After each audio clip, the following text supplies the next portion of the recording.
Good time zone, everyone. How are you doing? Oh, we got here. Oh, my chair is quite squeaky. Alright, here we go. Poor Garage, hello, how are you doing? I love your commitment to the thumbnails. Yeah, I had to renew my passport this week, my British passport, which requires me to take a photo and all that kind of crap, and I actually had to send my old passport back, so it won't even start processing until they receive it. Usually in the UK, you have to get they're very, very strict about the photos with British passports. And it's like, you have to have a plain expression, your hair can't be up, you have to look like you normally would. You can't wear eyewear, so even if you wear glasses all the time, you can't wear those. It has to be within a certain region and everything.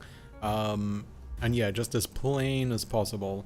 And yeah, so I had to take my own, which is weird because in the UK you have to go to like specialized booths for it. So this was my first time taking my own. So I took that, set up, you know, thankfully I've got good lights and everything for it. My wife took the photo, and yeah, that was the result of it. The good news is that I don't look very different from my old passport photos, but it was an interesting experience, that's for sure. We'll see how it goes. It was £120, including postage, to get all that sorted out, so not cheap. But yeah, that's the origin behind that. I don't know what happens to me in the later half of the streams that I get so comfortable to the point of getting drowsy. I'm sure that happens IRL too. I guess that's understandable, because you know it's late for you as well. Understandable. Excited to actually be on time for once. Excited to have you here, Low Waste. How you doing? My dear wife, Salari, flexing the channel member emotes there. She's in the other room once again. And yes, do not forget to hit that like button and those little engagement things, the emotes in the corner of the chat thingy. All helps. Dio, aka Steve, how was you doing? Also in a horribly hot part of the world like us now. Rowan, how are you? Nice to have you here as well. Just chatting for today. Yeah, it's just going to be some chatting today. Next week, I may do another baking stream. I'm not sure what it would be on or what I'd be making.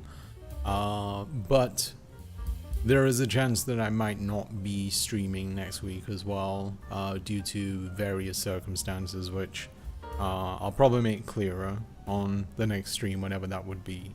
Because yeah, I'm expecting some things on the 23rd that might determine what happens the day after, since yeah, the day after is when, because yeah, I've decided to switch streaming to Wednesdays now, since I tend to get better turnouts that way. People tend to be more available then, especially for a longer period of time.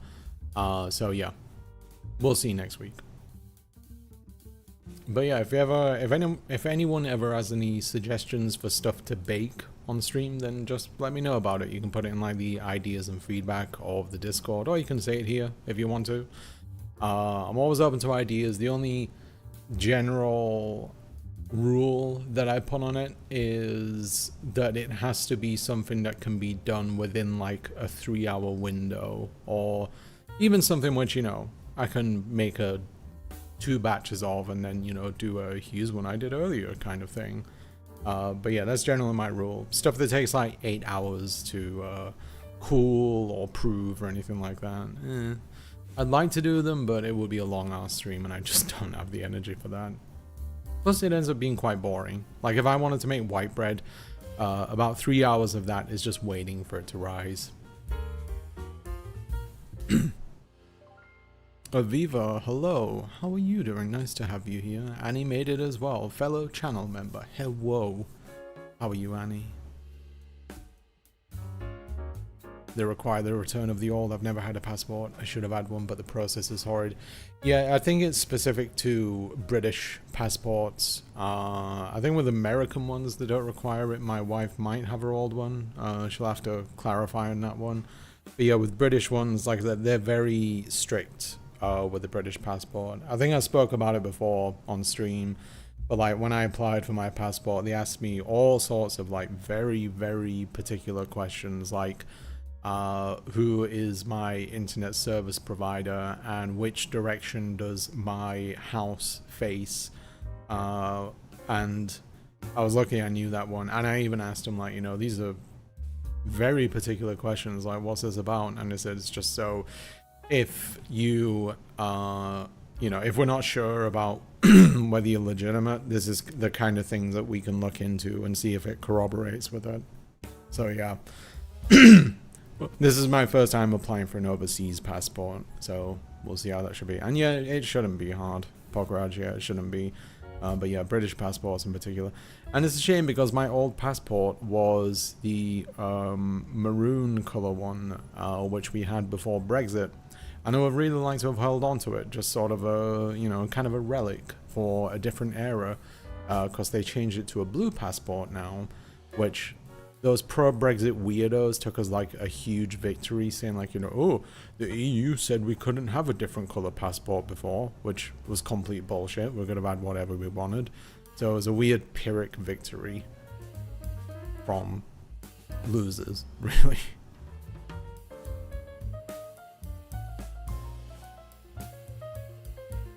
I look like a terrorist in my passport picture. I've been told that I do as well in my old passport picture. I've been told that I do as well, yeah. Very nice to hear. Just so long as the person at, you know, the check-in doesn't think that, I think it's fine. The photo is so picky, mine kept getting rejected, so I'm making them do it. Ugh. I'm lucky I've never had one rejected before, but I don't know if it would be the case like if you had to pay for everything again. Like, did you have to repay for it and everything? Because that would suck. Costs about the same as an American passport. Yeah, I think my wife, for her renewal, she paid like $70, $80, something like that. She had to renew hers fairly recently. But yeah, still ain't cheap, still not accessible. And only about 40% of the US population actually has a passport, 'cause most people here don't fly or don't travel to other countries. Which is kind of obscene, because like in the UK, most people fly internationally at some point in their life. And part of that is just because like air travel is very, very cheap to other parts of Europe. Like, if I wanted to fly to the Netherlands from the UK, also, hello Sumi, how are you doing? Then it will be the case where I think it would be like £50 from the UK. Flying to the Netherlands is cheaper than a passport in the UK.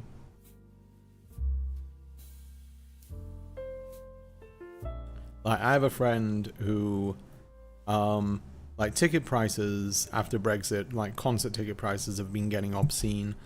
So I have a friend in the UK who wanted to see Bruce Springsteen, and it turned out it was cheaper for him to go see him in Finland, pay for a ticket there, go see him in Finland and get a flight there from the UK and get lodgings. It was cheaper for him to do all that as opposed to paying for a ticket in his home country. I remember doing a UK visa photo. I wore a suit in June. It was basically steamed. Oof. Yeah, it's gotta be rough. Everywhere is hot in the UK in June. It's not great. I used to have to wear a suit from my old job in the UK. And yeah, I ended up getting a suit that just had like very light materials instead. It does help a lot, like more breathable wool kind of thing. Yeah, it's definitely worthwhile.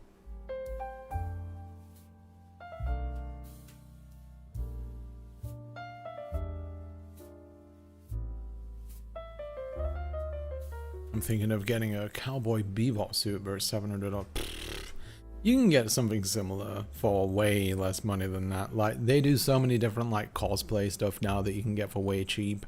I mean, quality might not be perfect, but yeah, you can definitely put together something way cheaper than that for that look. It's not a difficult look.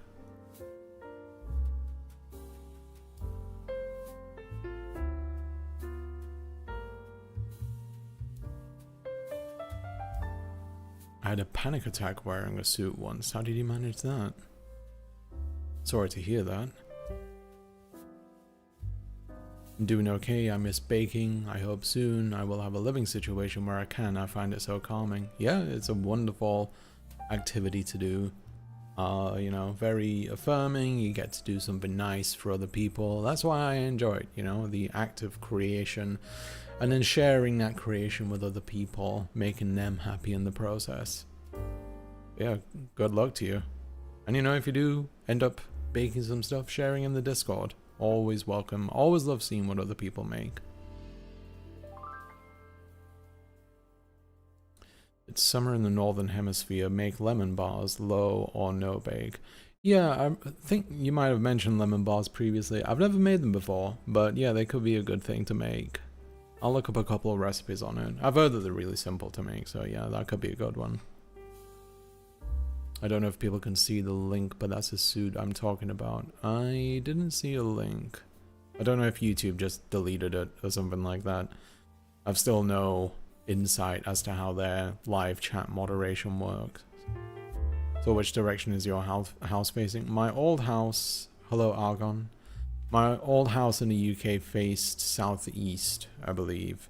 It was in a partly southerly direction. And yeah, I remember when it was early in the morning, I would get the sun beaming through my window. So that does suggest that it was an easternly facing thing, which was awful when it was in the summer because sunrise would be like at 4 AM. And I'm one of those kinds of people that if it's sunny outside, I'm awake. Like I can't shut my brain back off. It's just my brain tells me it's sunny now, time to get up. So yeah, did not like that. I ended up getting blackout curtains and even then, not great. Not blue, that's so American, how boring. The passports are kind of like royal blue, I guess, so it's kind of in keeping, but yeah, like I said, I just wanted to hang on to my old one just as a relic. I have no idea how long it'll take to get it. I did send off my old passport yesterday, after those scam artists at USPS tried to charge me $20 for shipping, which I did the calculations online in advance and found out it was $3.44 for what I wanted to send. And because it was in like one of those rigid envelopes, they were just like, well, it counts as a package. I was like, no, it counts as a rigid envelope, which I checked online specifically, and it said $3.44. I said, yeah, but it's quite thick. I was like, no, it isn't. It's a few pages. Like, it's not, you know, a giant contract or anything like that. It's a small 6x8 envelope. It was weird. Like, she was just like, okay, well, don't be surprised if it gets returned. Like, come on.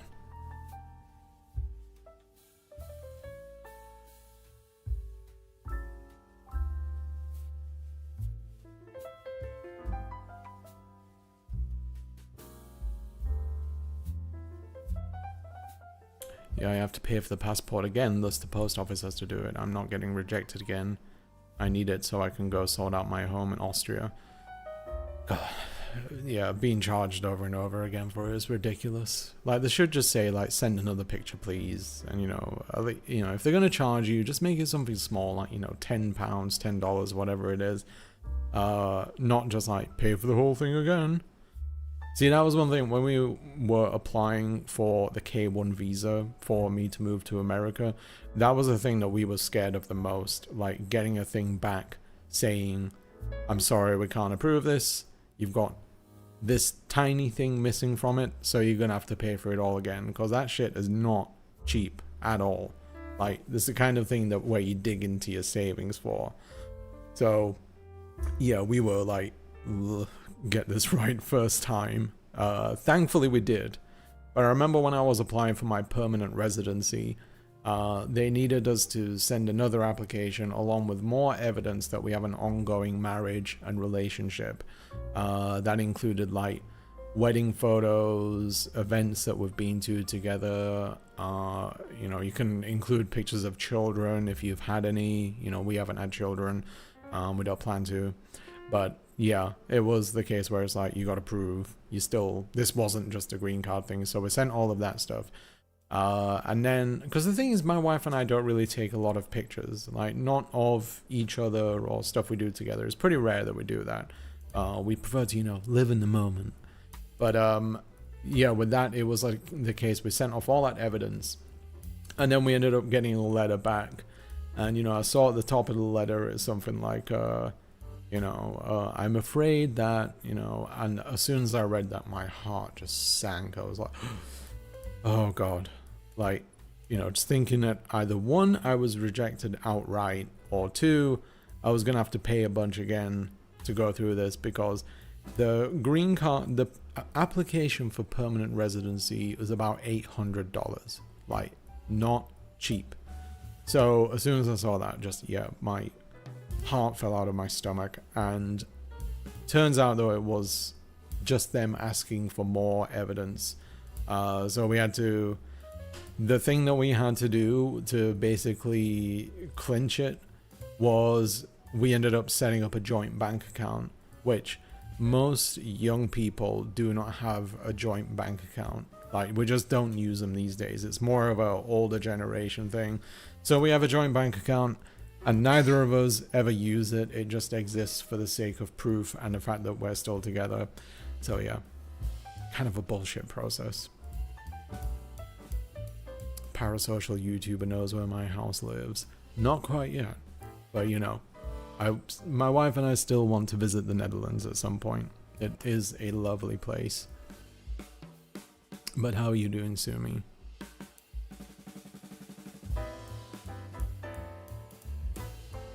Growing up, my sister would always get pulled aside by the TSA. She's a cis white woman, so we never know why. Interesting. Bad luck, I guess. In fact, I have a bit of a story about the TSA. It's nothing to do about me, but like when my parents came over for my wedding, like they were on their way back. Like, we dropped them off at the airport. And, you know, this was me moving to the US here. Like, this was, you know, it happening. Like, this would be the time where me and my parents would part ways and we wouldn't be seeing each other as often as we're used to. So it was a big occasion, and, you know, it was a very emotional thing. So both my parents, they're in tears. I'm in tears. You know, we're giving each other our hugs goodbye. And so, like, they end up going through the TSA checkpoint. And what does the TSA officer do to my crying, very upset mother while she's putting her stuff through? They pull her aside. And they took that. And, you know, as you know, my dad's Iranian. So he's also kind of a target for the TSA. So we get the feeling that, like, the TSA may have thought that this Iranian guy, her husband, was like forcing her to carry a bomb or something like that. So yeah, they pull her aside. They say, we need to check all your stuff. So they open up her luggage. They spray her bag with this bomb detecting juice or whatever it is.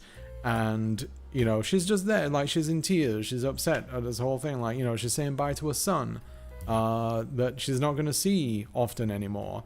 And then these assholes are, and like, my mother, like, as well, you know, she's a chronic people pleaser, and she, like, starts to sort of, like, help them get into the luggage. So she starts, like, moving some clothes, like, just to, you know, it's like, oh, here you go. And the TSA agent fucking barks at her. You know, it's like, you have to stop. You can't touch anything while you're doing that, while I'm doing this. And, you know, just like not doing anything wrong. Like, it's profiling. Like, it's all profiling. And just to add to the top of that shit Sunday, when she got back to the UK, American Airlines lost her luggage, because of course they did. So yeah, great experience. TSA are worthless. Like, everything the TSA does is completely worthless. Like, there's been numerous tests that they've performed on the TSA to see how effective they are. And they've found that, like, weapons slip through all the time. things that look like explosives. Like when I've done actual exams on the TSA, so much stuff gets through. It's referred to as security theater. Like it's all stuff that exists just to make people feel more secure, but it doesn't really do anything. In fact, all it really accomplishes is making your trip more difficult. Yeah, fuck the TSA. And yeah, the TSA is the reason, well, a security checkpoint in Heathrow Airport is the reason why we ended up missing our flight on the way back from the UK. Bullshit. Greetings, lurking for a bit. You are welcome to lurk as long as you want to, Biomacabre. Hope you're doing well.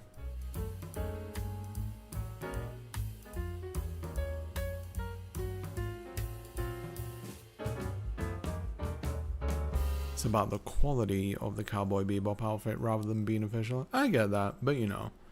It depends, like, if you want to wear it for, like, a cosplay thing, or if you want to wear it for just, you know, you like how it looks.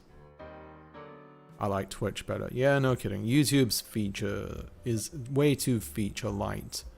But, you know, people prefer to come here than they do Twitch. But I'd be lying if I said I didn't miss all the features that they had on there.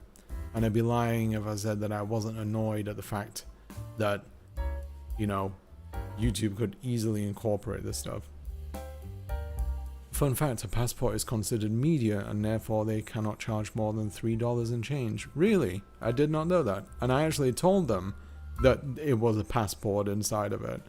And it was addressed to Her Majesty's Passport Authority in the UK. I wish I'd known that going in.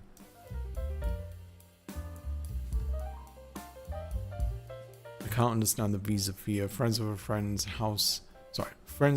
spouse got deported back to Scotland on Christmas because they didn't know they'd done the paperwork wrong. The feds never said. Oof, that is rough. Yeah. Oh, sorry, I completely understand. Yeah, the visa fear is a very real thing. Like, there are like legal services that you can go through that can double check everything for you, and we actually ended up going through one of them. It was like $200 extra on top, which, you know, isn't great to pay. But it was, you know, $200 of reassurance as opposed to potentially thousands more for an application or getting deported because you've been in the country for too long.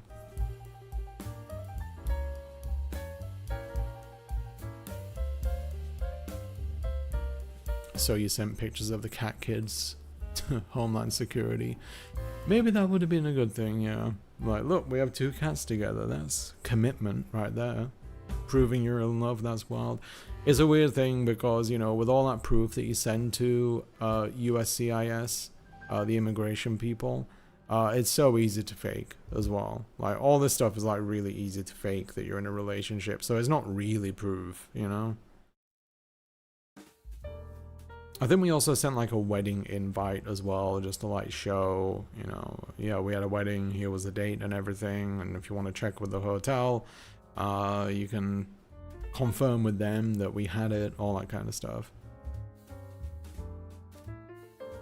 Part of why I haven't moved to Austria is to do with the whole spousal visa thing. We don't do photos, I'm weird about photos.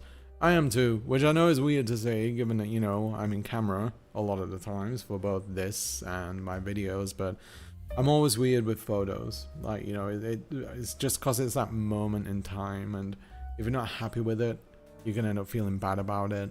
Yeah, I've just never been a photo taker. That's why you like don't.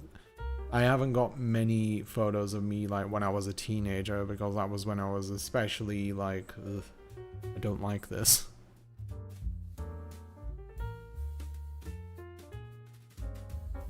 I can imagine some government agent looking at your wedding photos trying to analyze whether that's love in your eyes.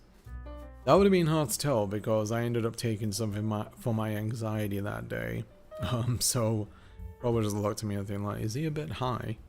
There was a lot of nerves going in front of a bunch of people. We didn't have a huge wedding by far. We had a very small wedding, but yeah, being in front of a small crowd was anxiety inducing for me.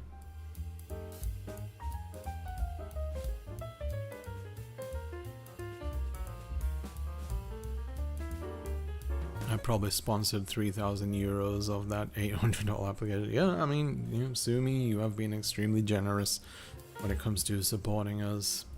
Very, very welcome. Forever grateful of it. Here he just scurried behind me. I think she saw light. I will show the cats in a bit. They'll have their moment in the sun.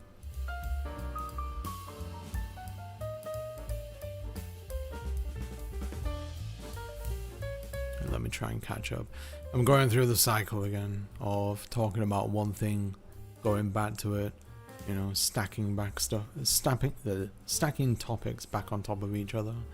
It's fine now, as long as we're all enjoying ourselves.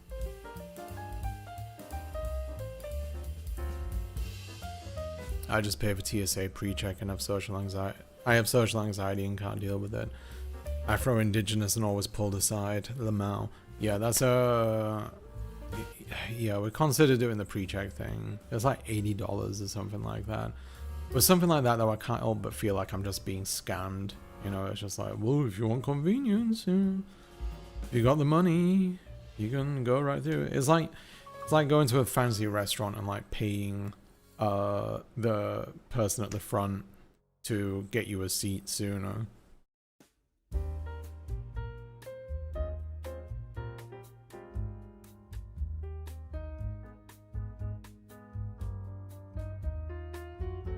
Fun fact, you don't even have to have a high school diploma to work for the TSA. I did not know that.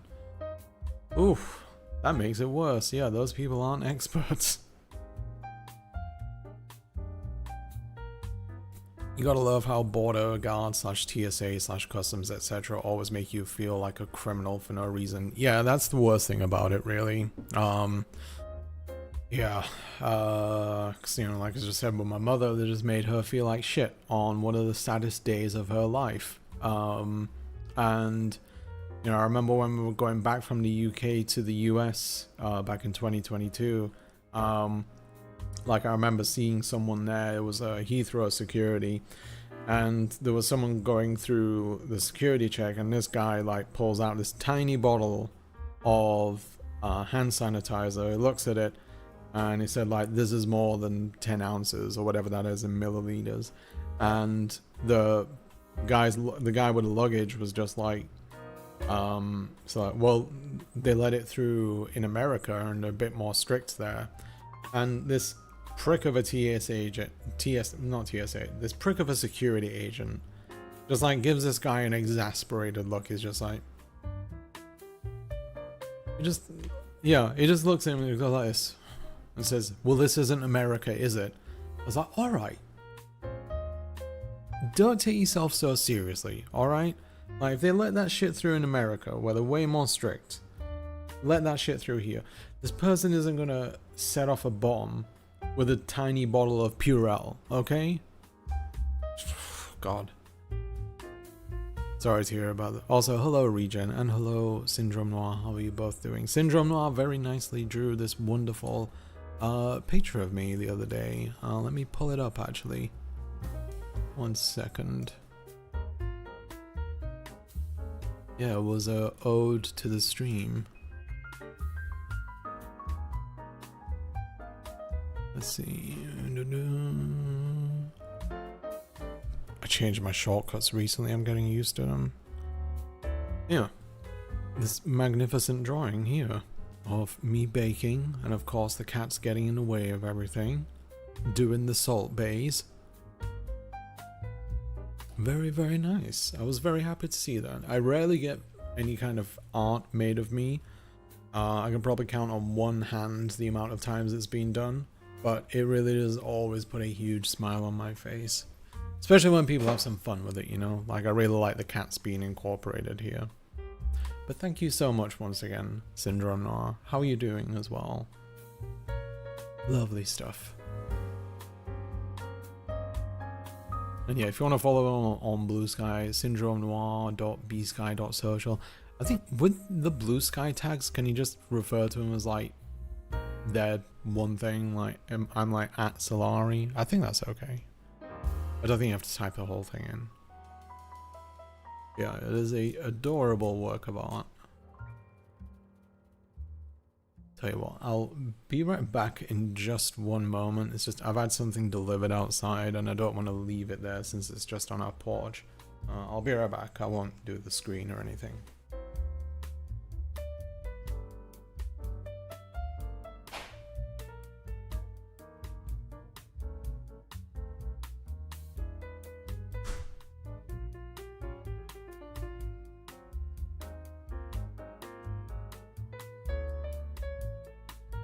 Okay. Yeah, I didn't want to leave it out because it fully says on the box what it is. And even though it's not super expensive, it's something that someone might see and think like, ooh, I'll have that. For free.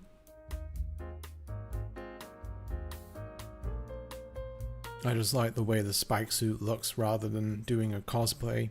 We see what you can do with stuff like that is that sometimes, like, if you have like a color scheme that a character you like has, then, you know, you could just always work with those colors, like, you know, make like sort of an homage to it. It doesn't have to explicitly look like it. So, you know, with Spike, it's just like the dark blue and I think yellow as the shirt. Like, just go for that kind of thing. I miss donating money and I miss being able to decide which you give a membership / subscription to. It sucks, yeah. Like I say, it's so... YouTube is so feature poor, which is silly for a platform that earns way more money than Twitch, and is way more profitable than Twitch.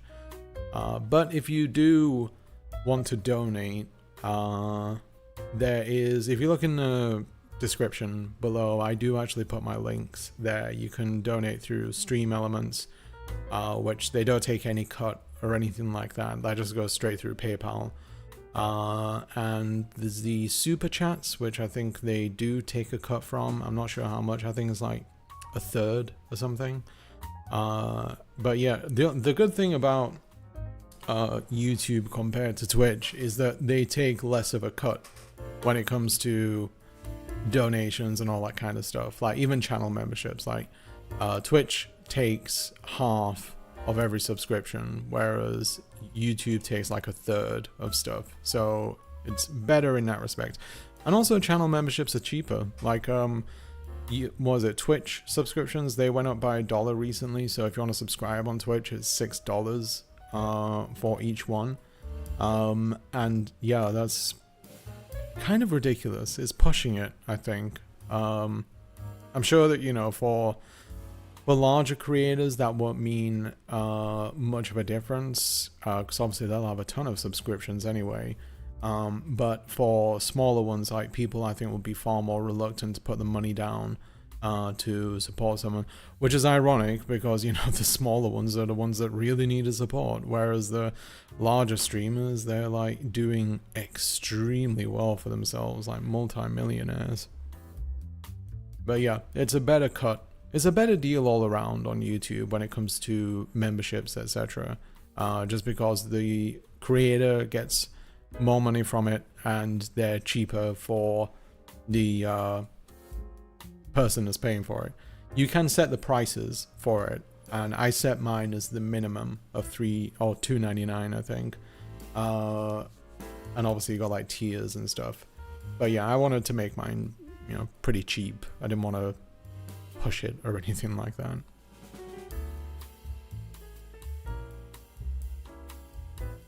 Recent channel members, the president's impeccable teeth. Yeah, there's some good names there. Sumi, thank you very much. That is very kind of you. The way I forgot this exit, does it put, I don't think it puts a message on there. I get the message on here. The way I forgot this existed, lol, my apologies, kisses to the cats, pet, pet, pet, pet. Let's give them a look soon. But thank you very much, Sumi, for the tip. Muchly appreciated. That's probably terrible grammar there, but whatever, you get the point. Yeah, every little helps. It's hard to promote the tip thing. I think I put the, whatchamacallit? I put it in the bot thing that speaks every now and then, but yeah. I'm trying to save up enough to get a lawyer in Austria, but my German is terrible, so it's going to be a bit. My wife is really unreliable when it comes to that stuff, doing it myself. That was kind of the case when I was applying to move here, because my wife ended up doing the most of it, because I end up like just getting riddled with anxiety whenever it comes to like filling in complex paperwork, whereas she kind of relishes the opportunity. So yeah, she ended up handling most of that stuff. And you know, a lot of the paperwork is actually kind of centric around the person who is the citizen, because they have to put in all kinds of stuff like proof of income and everything, so it's very detailed. And a lot of it obviously I wouldn't know without asking and everything like that. But yeah, it's a pain. I couldn't imagine doing it in another language. I can imagine that would be a way bigger pain.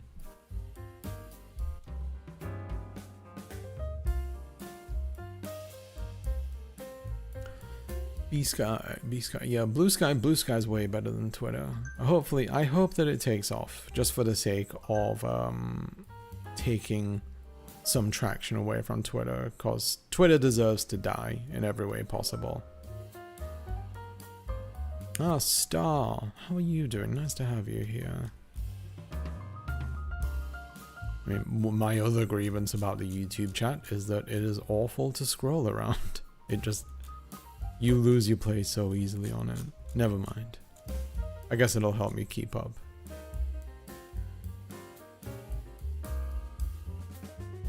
Keith Redacted, hello. How is you? Nice to have you here. When I went to Canada, I said I was going to visit internet friends, and long story, I almost had to explain D&D to a border patrol agent. Do tell. Were they asking for like your reasons behind visiting? Because stuff like that, you just say like, I'm gonna see friends. Like, you know, you don't need to know about it. I'm joining a fight club. What are you gonna do about it, TSA guy? I'm gonna play a Russian roulette game, and whether you'll see me again or not depends on whether I win. I had the TSA test my daughter's baby bottle full of water, which is illegal. Yeah, no fucking kidding. Jesus Christ. God. It's pathetic, really. It's just making up shit. It's just like, well, I have to do something to make it look like I'm doing my job, so let's see if this baby's a terrorist. That's another weird out of context clip there. Glacial Creations, how are you doing? A wild star has appeared. Indeed they have. Nice to have you here. Salt Bay Salari. Yes, I can't... Because yeah, Syndrome Noir was telling me like how it was based on, I think, a rant that I went off on during one of the baking streams where I was talking shit about Salt Bay, which I don't remember it, but it sounds like me. Because Salt Bay is a weirdo prick. But yeah. The homage is still welcome. I filed a complaint against the TSA. Again, I'm annoyed. You know, that's a perfectly warranted complaint. Yeah, they get so many complaints. I even told my mother after her ordeal to put in a complaint against them, but she was so exhausted emotionally and from the travel and everything that she just left it be. So I completely understand that. So yeah, because I get that. Like, you just sort of let that shit go because it's just like, I have so much other stuff on my mind right now that I can't do it. But if it wasn't that case, then, you know, if I was in her shoes, like, fuck this, I'm getting money out of these people.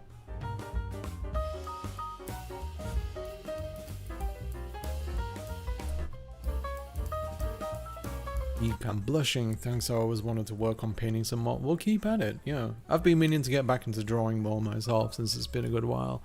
It's a daunting feeling, I will say that. But, you know, every journey starts with a single step.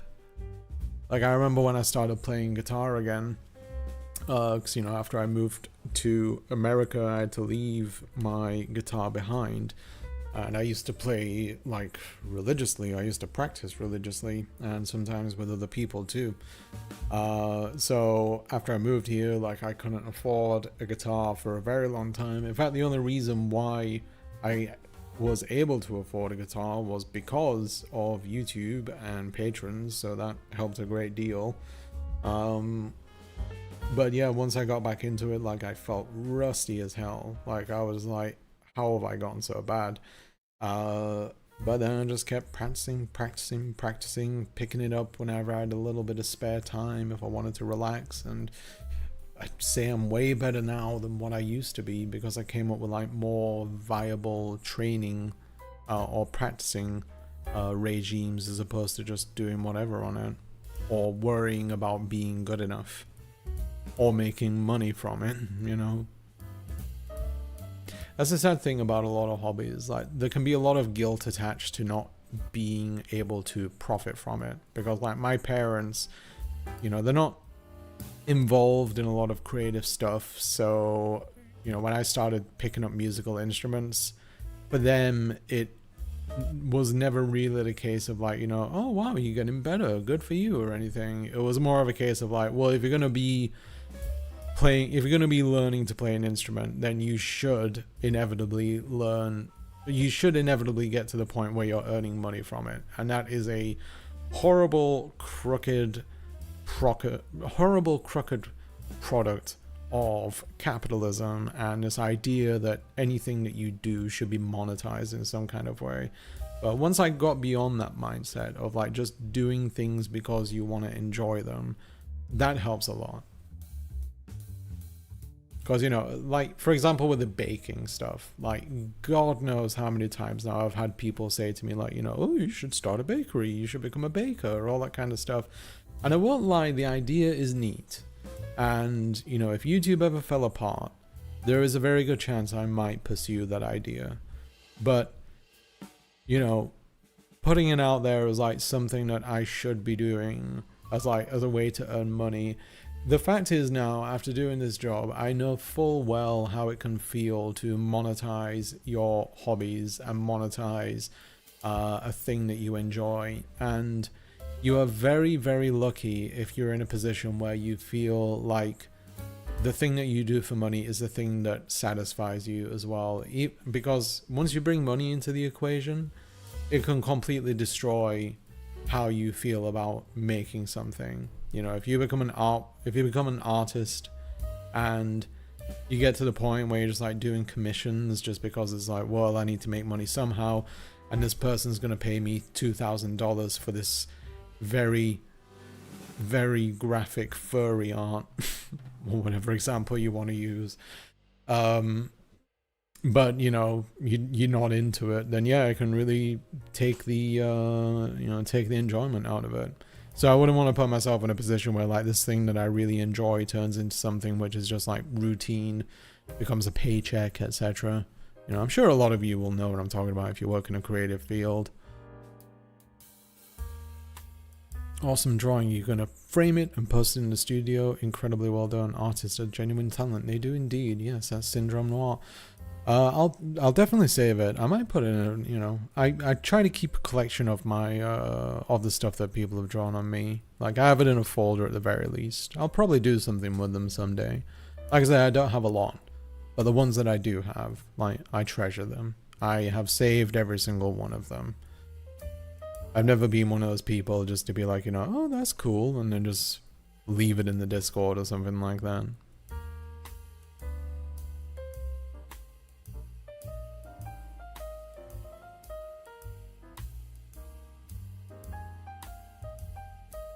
I'm surprised to not see you featured in drawings. You're like a cool character in an anime. I think I've had one anime-fied drawing of me. In fact, Birdie Blake, very talented artist from our Discord, and creator of the Magical Freelancers Guild. I know you're probably not here, Birdie, but I am plugging your stuff without you being around. They did like a sort of anime-fied drawing of me for that video I did on Anime High School. And yeah, it was a wonderful piece of art, that one. And someone actually accused it of being an AI generated rendition of me. And yes, Birdie is not the biggest fan of generative AI, and for good reason, because, you know, they're a working artist, and every working artist out there has 1,000,000,002 reasons to hate generative AI. So yeah, I remember they responded to that comment on that video very swiftly, because yeah, not only that, but like the comment said like how they just assumed that it was generative AI, and then they expressed how disappointed they were in me for using that. I'm like, whoa, whoa, whoa, whoa, whoa, whoa, whoa. Like, no. You don't just accuse and then throw disappointment in there. Ask first, then share how you feel about it. Just like, oh, I'm disappointed. Shut the fuck up.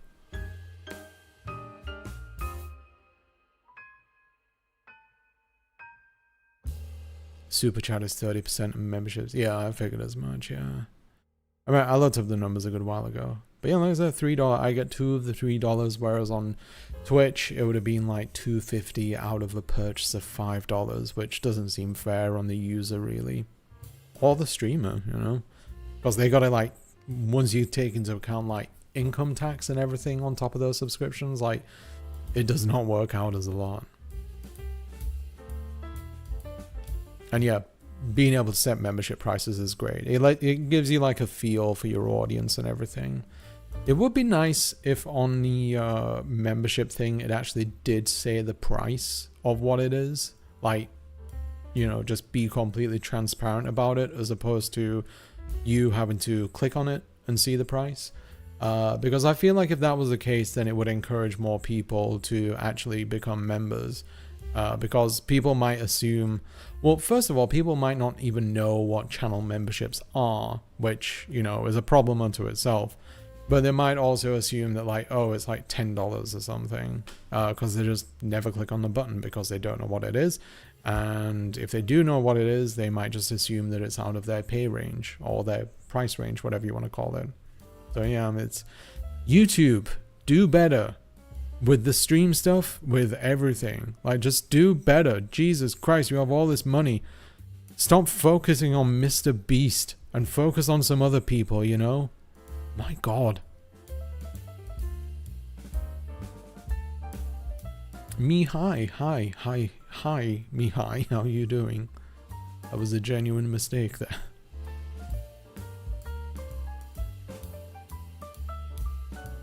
Oh yeah, I forgot to add. Okay, the border patrol guy grilled me, asked what platforms I talked to their friends on, and how long I'd known them, how often I spoke to them. Was very angry when I mentioned D&D and gave me a look. It was like an older guy. I was like, "You one of them Satanists?"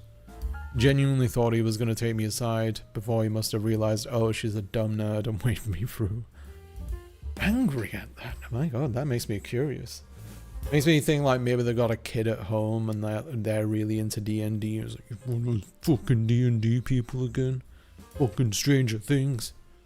Ruined my kid's life, made him a nerd. But yeah, once again, just security people taking it too far. Probably like an inflated sense of self-importance, all that kind of stuff. It's obscene. Monetizing your hobbies does a hell of a lot of things to your brain. Me and my art have a weird relationship since I went full time. Yeah, it's just the natural byproduct of it. Like, you know, even if you are someone that dedicates most of your day to creating stuff, putting a monetary value on the things that you love creating, it fucks with you. Like, it really does, you know. It's because if you're doing things for fun, its value is purely determined by you and possibly the people in your life who you share these things with. And, you know, most of those people will support you, validate you, etc. It has a very positive charge to it in that respect. But once you bring money into the equation, you're sort of like upsetting the balance of that charge. It becomes like negatively charged. You know, if you think of it as like energy or something, like once you start bringing money in, that charge can like vary drastically. It can become supercharged, like if it's something that becomes like a really lucrative thing. But you know, if it's something where like you're not earning enough from it, like that energy dwindles to catastrophic levels where not only do you feel like less valued for the work that you're doing, but you also start to question like whether you're actually even good at it as well. Like, you know, you can hit a point where you just think like, well, clearly people aren't paying for this stuff. Clearly I'm not earning money from it. So automatically it just mustn't be as good as I thought it was. And I was silly to even consider the idea that this would be worth putting out there in front of the public. I should have just kept it to myself and I would have been happy with it that way. That's just the process with creative stuff, whether that is creating art, creating music, creating video, whatever it might be. It's just baking, cooking, etc. It's just how it works, sadly. It's fucked up. And like I said, it's just a shitty byproduct of capitalism, because once you ask the market to attribute a value to creativity, that is the point where it's like it just changes your perception of yourself and your talent. It sucks. It really does suck. Salt Bae was always overrated. People go to his restaurant only for the memes. That is very true, yeah. Yeah, just to have this ponytailed weirdo feed you directly and just do all this like, the meat. And like, yeah, what a freak. But yeah, I want to pay $1,000 for a $40 steak fed to me by this Johnny Depp wannabe.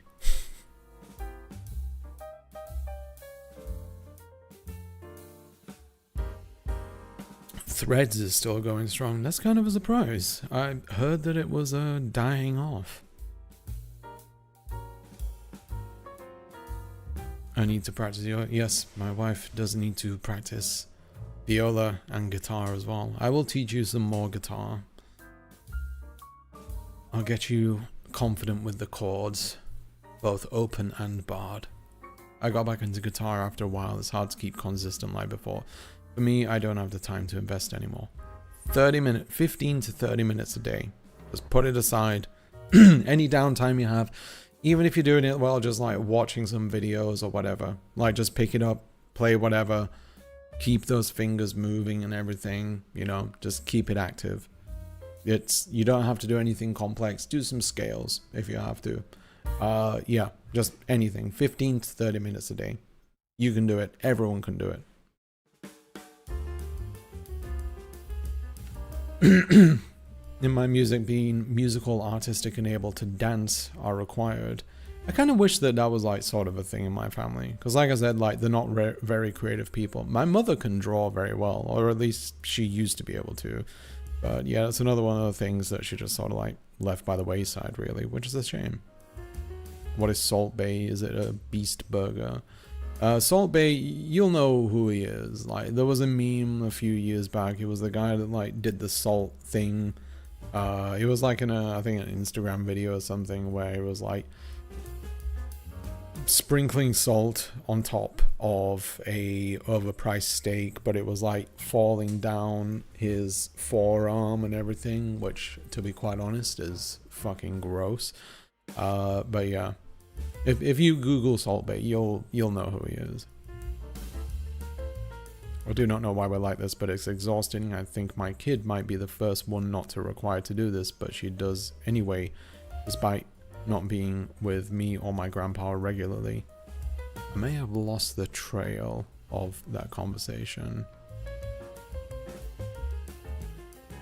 Yeah, you might need to reiterate that. I'm sorry, Low Waste. I refuse to monetize my... Yeah, try not to monetize your hobbies. Like, it is, yeah, like, it's... I'd say this from experience now. Like, if you get an opportunity to monetize, like if you get like a genuine opportunity to like have a hobby monetized, then obviously with due diligence it might be worth taking. But I think it's worth, because my approach with like baking is that like I think to myself, would I rather potentially make decent money off something like this and potentially continue enjoying it? And that potentially is like, that's all caps, potentially.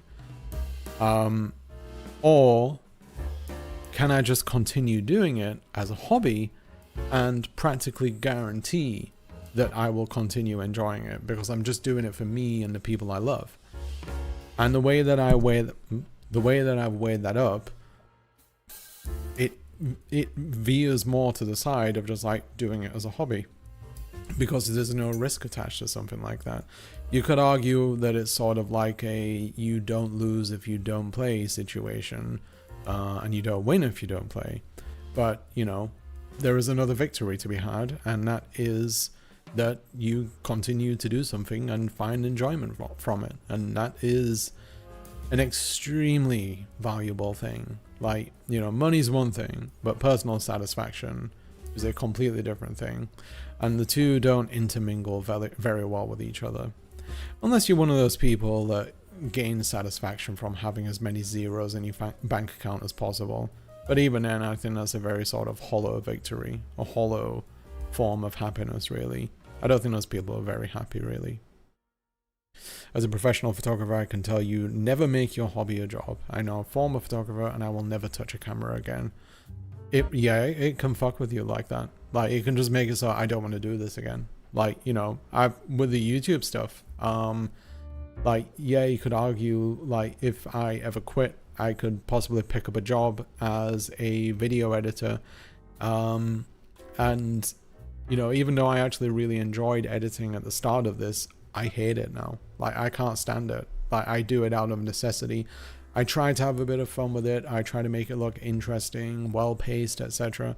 But doing video editing as a full-time job, absolutely not. Like, I cannot do that for like 8-10 hours a day, whatever it is. It'd be miserable. To be a skilled furry artist, that's where the money is. Oh yeah, those people earn bank. Like, oof. If you want to make money there, if you don't care about, if you're fine with drawing that stuff all day, and no disrespect to furries out there or anything like that, but if you're willing to draw that stuff all day long, like, congrats on living in your mansion at age 22. If you're good at it,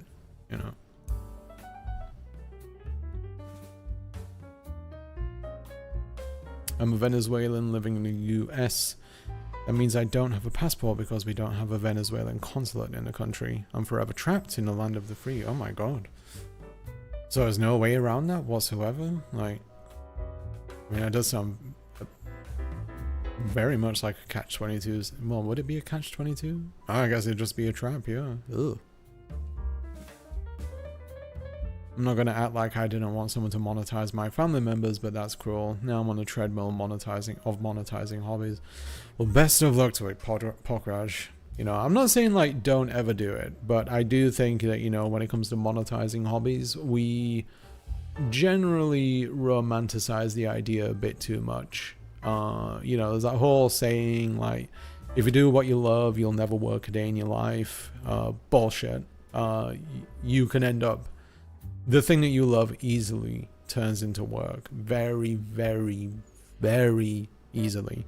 So always weigh it up, like any opportunity you get to make money from a hobby, from doing something you love, always weigh it up, because everyone says now there is a chance that it just becomes a job.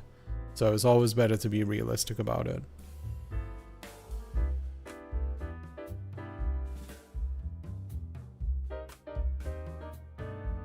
Yesterday was literally the first time I've drawn in 20 years. Well, there you go. There's your first step.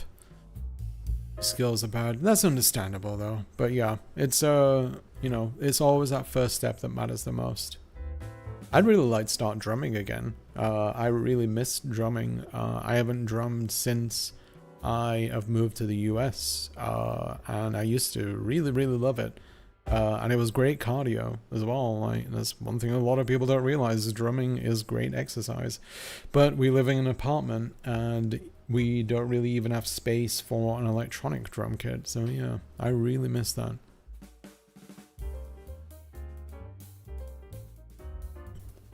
I had a friend who was a furry. I had a friend who had a friend who was a furry. I wanted to write him some furry shit for money, but by the time my friend tried to hook me up with him, it was too late. He found Jesus. And Jesus does not like furries. I thought Jesus would be accepting of all things though, you know? All creatures, great and small, and anthropomorphic, I assume.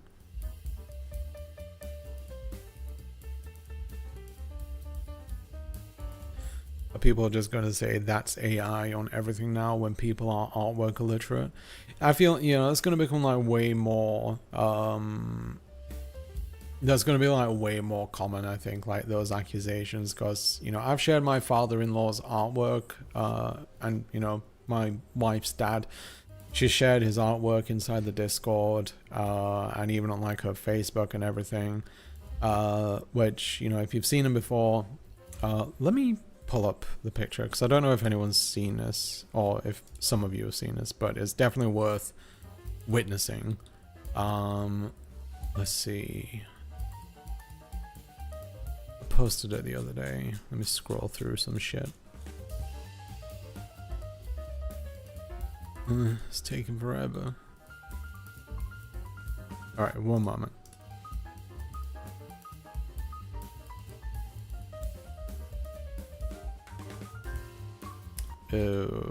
Okay. Yeah, so this is one of his recent paintings. Yeah, this right here. Let me move myself a bit. I'll just close mine for a moment. Yeah, this right here. 100% watercolor and pencil. Like, without a single bit of digital manipulation or anything like that. It's not been through Photoshop. This is entirely him. And all the time, whenever he posts this stuff online, he gets accusations of it being a Photoshop job or anything like that. But no, in fact, there we go. That's zoomed in. Yeah, this is all him. Every single droplet he did on there was painted by hand, and all of his reflection work too. But like I said, constantly he gets accusations of, oh, you did that in Photoshop, you're lying about it being done in watercolors. Yeah, he's an exceptional painter, and the amount of patience that goes into something like this is beyond ridiculous. I would not ever have the patience to do like all these little details with watercolor paints, nonetheless. Which, you know, if you know anything about watercolors, they're not easy to work with. But not only has he gotten accusations of, you know, doing this in Photoshop and lying about it, but chances are now we'll probably get some arseholes out there saying like, oh, this is done in AI. And it's like, you know, it's almost like artists are fighting against technology. And that's the shitty thing about it. They've got to put up with these accusations, which are pretty insulting in many ways. So, yeah. It's going to happen more and more, sadly. You'll get loads of artists out there just getting those accusations of like, this is fake. You made this. And then ironically, on the other hand, you'll also get people who do things in AI, passing that shit off as stuff that they made, and you'll get people that will just accept it as stuff that they've made.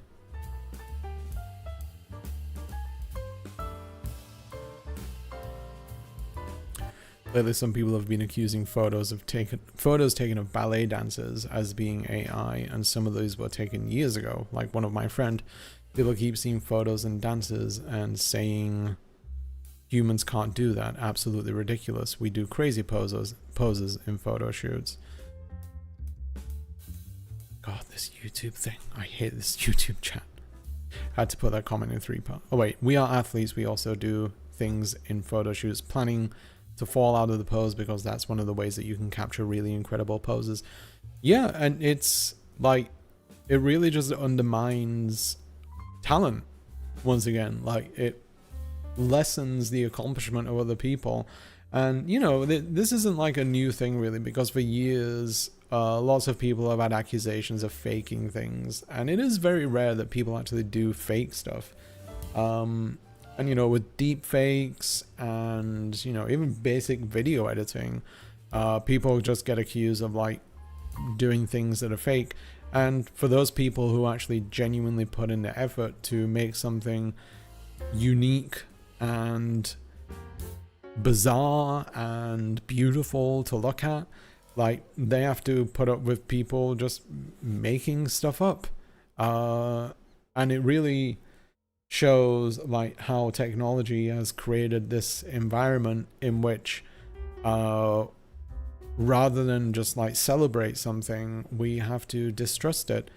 And in some ways, like, I can't blame people for that distrust, because right now, with the way things have turned out, like, we're just being put in this environment where it's like, what is real, what isn't, and should I be impressed by something without knowing the origin of the creation behind it?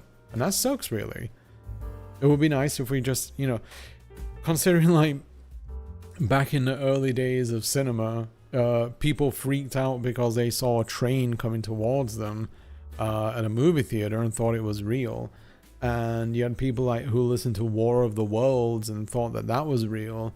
Now we're at the point where it's just like we doubt everything. It kind of sucks in a way. Kind of destroys the sense of wonder behind creation and reality itself, really.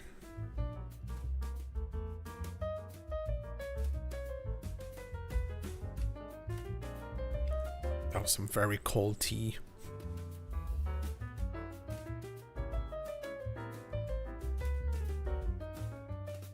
Someone had taken a photo of me in Lolita fashion from a private Facebook group, posted it to 4chan to be racist about me, and it wound up on 2chan then in there. I couldn't get them to remove it. I already stopped posting photos of myself well before I wound up on that data set, but that has made me double down on photos online. Yeah, that's awful. I'm sorry I had to go through that. Like, you know, especially since they approached it from that horrific racist angle as well. You know, as someone who spent a bit of time on 4chan in my much younger days, like, there is some horrible stuff that goes around there. And plus, you know, it's just, 4chan's just full of losers that, like, they have a shitty life themselves, so it's like, they just have to shit on other people. Like, you know, they have so many, like, cringe threads on there. And anyone that, like, takes enjoyment out of, like, cringe posting, like, oh, look at that person, they're being cringe. Like, anyone that does that is miserable on the inside. Like, they hate themselves so much that they have to go out of their way to find other people to make fun of. Like, that is the true nature of cringe. Like, don't get me wrong, you know, I'm sure we all find a little bit of schadenfreude in, like, finding something that's a little bit cringy. And then, you know, just like, oh, you know, that's funny, whatever it might be. But the people out there that, like, hunt for it religiously, desperately unhappy inside, desperately unhappy with themselves, and they need to be called out for that stuff. Let people have fun, you know? Like, that's how it should be. If they want to be embarrassed by it, then that's up to them. You know, if that's the kind of thing they want to look back on like 10, 20 years from when it happened, they can decide whether it was embarrassing or not. Or they could look back on it and say, you know what, at least I had fun. Or people want to pay literally $10 for the most complex artworks or creative works of any sense. Your talent is not the problem, it's people's financial attitude. Yeah, and you know, that's kind of like what I covered in my last 2 videos with music and movies. The idea that art as a whole, like throughout a variety of mediums, has just been devalued heavily through how it's distributed. And even with something like artwork in general, like paintings, digital paintings, drawings, whatever it might be, that's been devalued because a lot of the times you can look at something and it's nothing more than a JPEG or a PNG. It's not really seen as anything more than that. If you look at something like an ebook, for example, if you have like a $10 book in your hands, that feels like $10. If you have an ebook in your hands, which is just a document, that doesn't feel like $10. It feels like a PDF or an EPUB or whatever it might be, and an EPUB doesn't feel like it's $10. So yeah, that kind of digitalization of content has removed its values in many ways. Streamed music doesn't feel like it's valuable. Listening to 10 tracks on Spotify doesn't feel like $12. Watching a movie stream, like a VOD stream, like a rental that's, you know, say like $10 or something, doesn't feel like $10. It's the physicality being removed from products that divorce it from its value, and it allows it to be spread more rapidly and potentially earn more money from it, but it also allows it to be devalued in the process and make people less inclined to spend money on it. It's a kind of a double-edged sword, but one side is a little more blunt than the other. I see in the little chat widget, Sumi gifted 0 subs. Okay, it's 5 subs. Thank you very much once again, Sumi. That's very kind of you. That's like every week now that you're doing that. That's so nice. Who got the subs? Miss Anthropic. I really love that name. That's great. Paul Bluth, Jennifer Lee, Kwabalnek, and Salty Stitches. You all just got a channel membership courtesy of the dear Sumi. Enjoy getting early. You actually have access to ad-free videos now. If you look in the community posts on my channel, you can see those there. And you also get some lovely emotes as well. But thank you very much, Sumi. So nice of you. Nicest person in the world, Sumi. He serves as a shining example for the rest of us.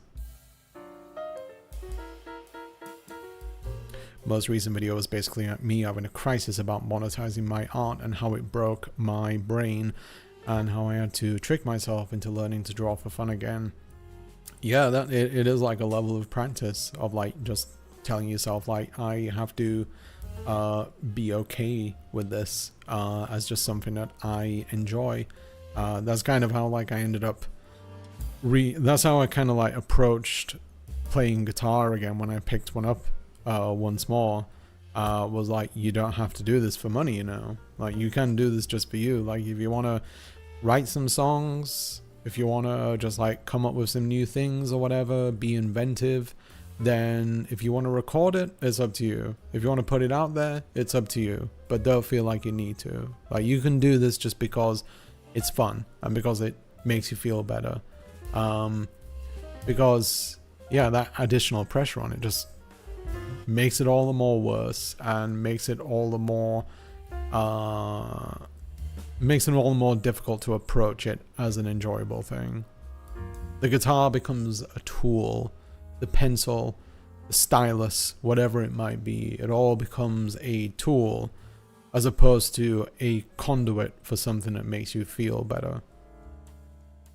You could get a drum pad. My brother had that to practice for a band. I do actually have a drum pad. I don't have the sticks though, so I probably should just get a pair of like jazz sticks. I like the lighter drumsticks because I tended to play, I think it was called like the flageolet kind of fashion. Can't remember the name, but yeah. Yeah, I used to have a very basic drum kit. I had like a snare, one tom, a crash ride cymbal, and hi-hats, and that was all I needed. I was always one of those people who like to like get more out of less when it comes to a drum kit. I didn't want to have like a shitload of cymbals and toms around me. Alright, what time is it? Oof, I'm well past my break time. Okay, I am going to have a 5-minute break. And in the meantime, what was the question of the day? I have a question of the day for you all. Let me prep it here for one moment.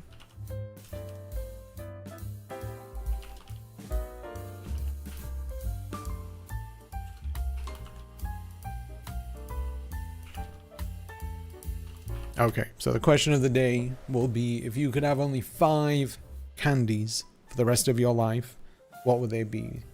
And that doesn't mean like you can only have 5 and then you can never have candy again.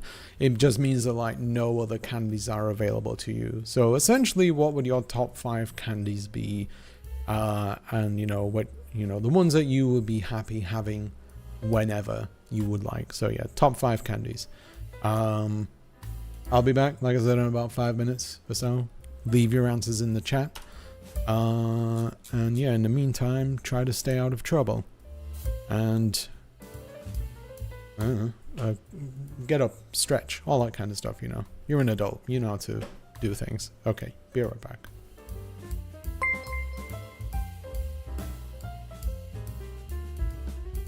Paul Bluth, thank you very much for becoming a member. Wait, was that like... Oh, wait, no, it's catching up. Sorry about that. It's going to do the whole alert things again. Sorry. Be right back.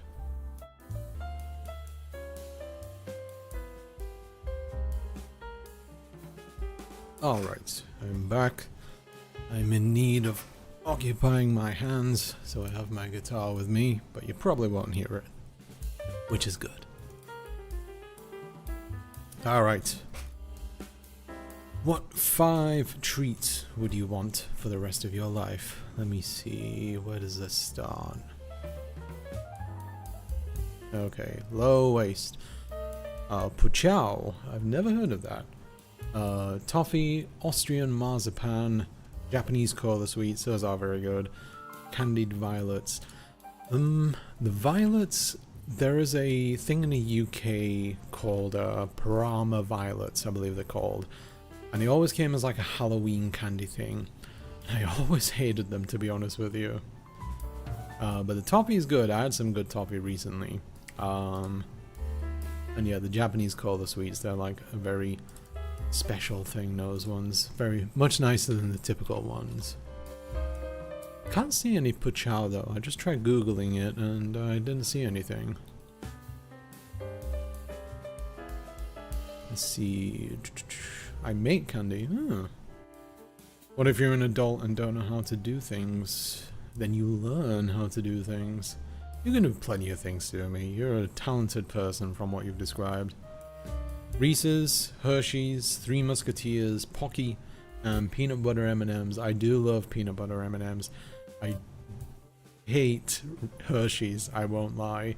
But I'm also from, you know, I won't lie, I've gone on about this like so many different times, but like American chocolate in America isn't very good compared to Europe, because you know chocolate mostly became popular in Europe, around that part of the world, especially like Belgium, Germany, France, etc. So yeah, plus Hershey's has like this chemical in it, I can't remember what it's called, but it's like this preservative that makes it feel sort of like stomach bile taste. But yeah, I can understand though, like if it's something you grew up on, like the taste great to you, but you know, outsiders it can be a bit weird. Good choices though, and I do like Pocky as well, and peanut butter M&Ms, oof, those are amazing. If you ever get a chance, if you ever see them, get the hazelnut chocolate M&Ms, those are incredible. I never see them anymore, but I would love to find some again. The Glacial Creations, Hershey's Kisses, M&M's, Kit Kats, love a Kit Kat. Swedish Fish, very nice, and Gummy Dinosaurs. A nice eclectic mix there. I've only tried Swedish Fish once, and I quite liked them. My only problem with them is that they ended up getting stuck in my teeth really easily. Same with toffee. I never actually have candy anymore, I'm not joking, I wouldn't know what to save, but I saw Pocky in chat, and the almond one from Lotta, or Lottie, are so good, they will have to be saved. Pocky I like, but my only thing is with Pocky is that I feel like if I have them like one by one, or even, you know, 2 at a time, I feel like it's never really enough for me. I feel like if I'm to enjoy a Pocky, I have to like grab a fistful of them and just, you know, jam it all in or something. I'll probably try that one day. One day I would grab an entire pack of Pocky and just eat the whole thing in one go. It's like eating a Kit Kat all 4 fingers at a time, which you have not lived unless you've done that. Snickers, Reese's, some kind of soft gummy candy, milk chocolate bar, and saltwater toffee. I do love saltwater toffee. I got some from Trader Joe's recently, once again. I'm not sponsored by Trader Joe's, I just do my weekly grocery shopping there. And they happen to have some very good stuff. And they sold some saltwater taffy recently, and it is so damn good. Like, addictive.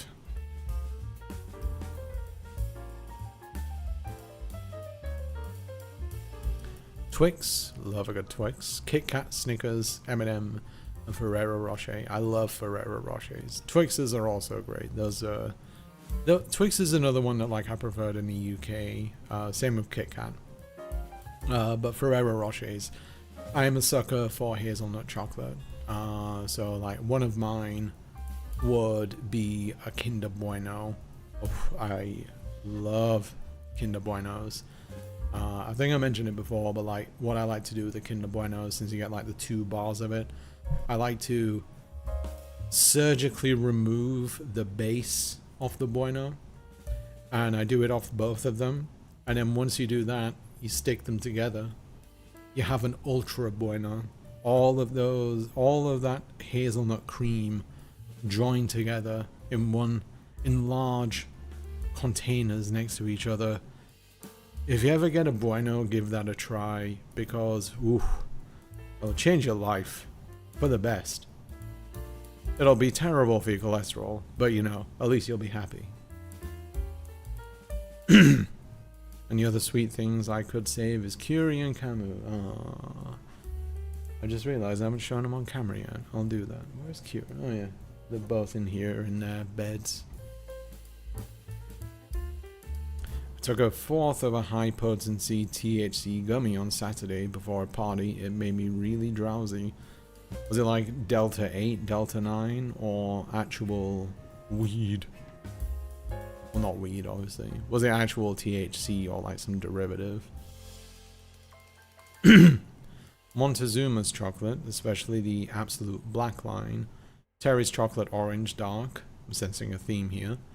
Shortbread, chocolate peanut butter truffles from Montezuma's, and lavender dark chocolate with blueberry. I haven't heard of this Montezuma's chocolate. Let me look this up. I'm intrigued.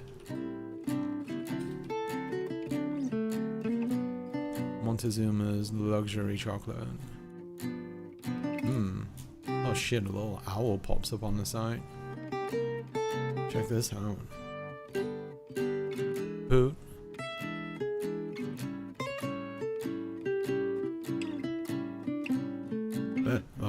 Oh, there's all kinds of pop-ups.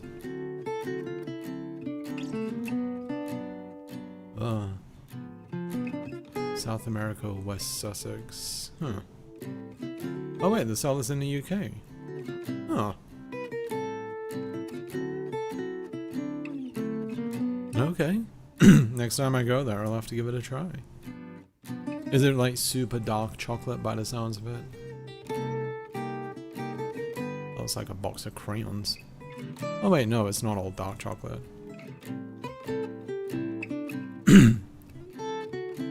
See, I don't mind dark chocolate in general, but it always depends. Like, I have a limit to the cocoa content that I like. So like 70% is probably tops for me. Anything above that, it gets too dark for me, I guess, flavor-wise. But the chocolate peanut butter truffles do sound amazing. I do love chocolate and peanut butter as a combination. I worked in a sweet shop a few years ago, so I'm not super fond of candy anymore. I get that. Having worked at a guitar store, I can say with ease that I never want to hear AC/DC again, because Jesus Christ did I hear them way too much.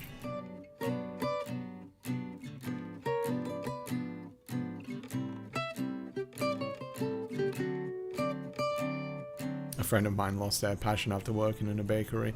Yeah, see, that's like my fear of it, really. It's just like, you know, what if I lose it? What if I just don't want to make anything anymore? Like, even like high-class chefs, for example, like you know, fine dining chefs. These are the kind of people that, like, they'll put a lot of passion into their job and everything, but once they go home at night, they'll just like dip into the freezer and get like a frozen pizza or a ready meal out of it, just because they can't be bothered with that as a personal thing anymore.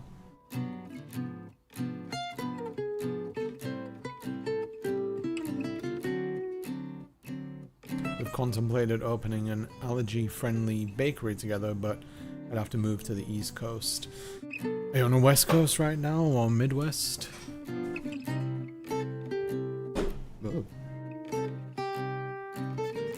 Question of the day response. Alpenliebe. Never heard of that. Sour Patch, good choice. Kit Kat, chocolate-covered cashews. Oof. And chocolate orange in peel. Chocolate orange in peel. Are we talking about the Terry's chocolate orange? I will say I do love the Terry's chocolate orange. In the UK, it's a bit of a tradition to include it in your Christmas stocking. So I would get one of those every single year.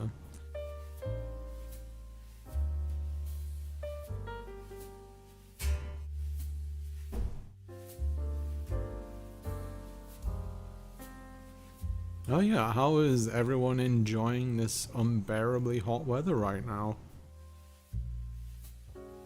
Almost reached 40 degrees here, which is wonderful. They should make it just...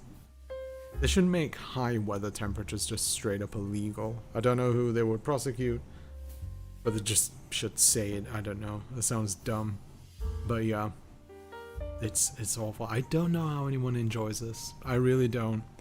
That's the thing, like, whenever I was younger, like, I don't tolerate hot weather very well, and I used to like sweat profusely in hot weather. Like, hot weather with a combination of anxiety. Like, I used to sweat like I was getting paid to sweat.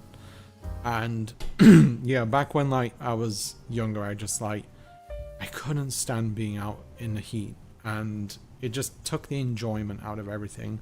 I dreaded summer, and still do dread summer to some extent, just because I associate with the discomfort of being warm. And not only that, like, I'm a hairy guy too. Like, I'm hirsute. So when it comes to like sweating, like, it feels extra disgusting because I feel it in my body hair and everything. And, you know, I'm lucky that I don't end up stinking from it. You know, I'm lucky there. But, you know, it is just that discomfort of, like, even if I like sit down or find AC and have to cool down and everything, like, I just feel sweat in my body hair, and it's just like, this is disgusting, like, this is uncomfortable. And yeah, I used to just like I just sweated like crazy. I ended up using a specialized antiperspirant in order to deal with it, but good lord, during that time it was like inescapable. So yeah, every single, like, you know, summer for me, like, you know, a lot of people, I mean, I associate with like the school holidays and whatnot, but like I have so many other like negative associations with it, where it's just like, you know, all the other cons outweigh the pros so much.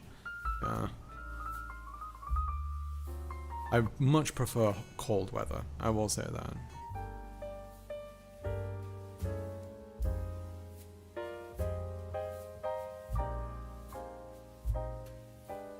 I feel it in my fingers, I feel sweat in my toes.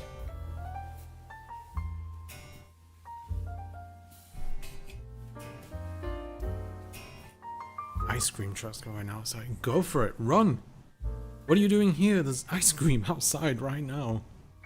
I used to, like, so any of you that had ice cream trucks that came around your neighborhood growing up, like, for you, like, did they stick around for a bit, or did you have to like rush to the ice cream truck? Because like, when we have ice cream at home, it's not the same thing. Like, we all know that. That's the we have McDonald's at home thing. It's fine though. But yeah, when the ice cream truck comes around to your place, like, did they go slowly? Did they go fast? Was it the kind of thing we had to rush outside? Because yeah, when we had an ice cream truck come around our neighborhood when I was a child, it would always be the case where Right, the ice cream truck was called Gino's, and it was like one of the very, very, very few ice cream trucks that had soft serve ice cream, and it was amazing. You know, it was like from the machine and everything. And Gino, for some reason, I can only assume out of a hatred of children and him probably being a multimillionaire that didn't need the money, every single time that he would come through the neighborhood, it'd just be like, dun, green sleeves playing, you know, dun, dun, dun, dun, dun, dun, dun, Gino! And then like he'd stop outside of the house which had the most children inside of it, which was like a decent walk from where I lived. And if those kids didn't come out straight away, Gino was out there. Gino was gone. Like, he's just like, fuck the rest of this neighborhood. Like, if these kids are my bread and butter right now, if no one else is coming, the rest of these kids can get fucked. Another weird out of context thing. But yeah, like, so whenever we heard him, like, had to go to my mother, say like, you know, oh, you need ice cream, oh, you need ice cream. She'd like slowly go into her purse and everything, like, okay, hang on, like take out a couple of pounds, and you know, we're just like, hurry up, hurry up. And yeah, at that point, it was just like, as soon as we got the cash in hand, bolt, like just go straight out there. Gino ain't gonna ruin my day this day. So went down there, and then sometimes like just as we like get outside, would see that fucker Gino just like start pulling away. Like me and my siblings would just Usain Bolt it down the road, and then like sometimes he would stop, sometimes he wouldn't. And like I said, the only thing I can assume is that Gino didn't like money. And also Gino didn't like money and loved disappointing children. That's all I can assume. But yeah, so many times, so many missed opportunities, because Gino was an impatient ice cream truck driver. But yeah, I will say though, like I said, he had some damn good ice cream. And there's one thing that I don't, if any of you have this in your country, there's this topping on ice cream called K-line. I can't remember, I don't know how it's spelled, but it's this really nice, it's sort of like a sprinkle thing, almost, you know, like a sandy sort of texture. But K-line is like a really nice sort of like tangy, a little bit sour sprinkle that you put on top of ice cream. I've never seen that since, but it was incredible. Use that because yeah, in the UK there's like there's a popular ice cream called the 99, and it was just like an ice cream cone with soft serve ice cream on top of it, and they'd stick a flake chocolate inside of it, which I'll pull up a picture for illustration purposes. Yeah, this is a flake chocolate right here. Yeah, this right here. It's just like folded milk chocolate into each other. They're really lovely. So they just have an ice cream cone with one of those stuck inside of it. It was great. But you put the K-line on it too. Yeah, they have a really nice flavor profile and everything. Oh, so good. But yeah, I miss that.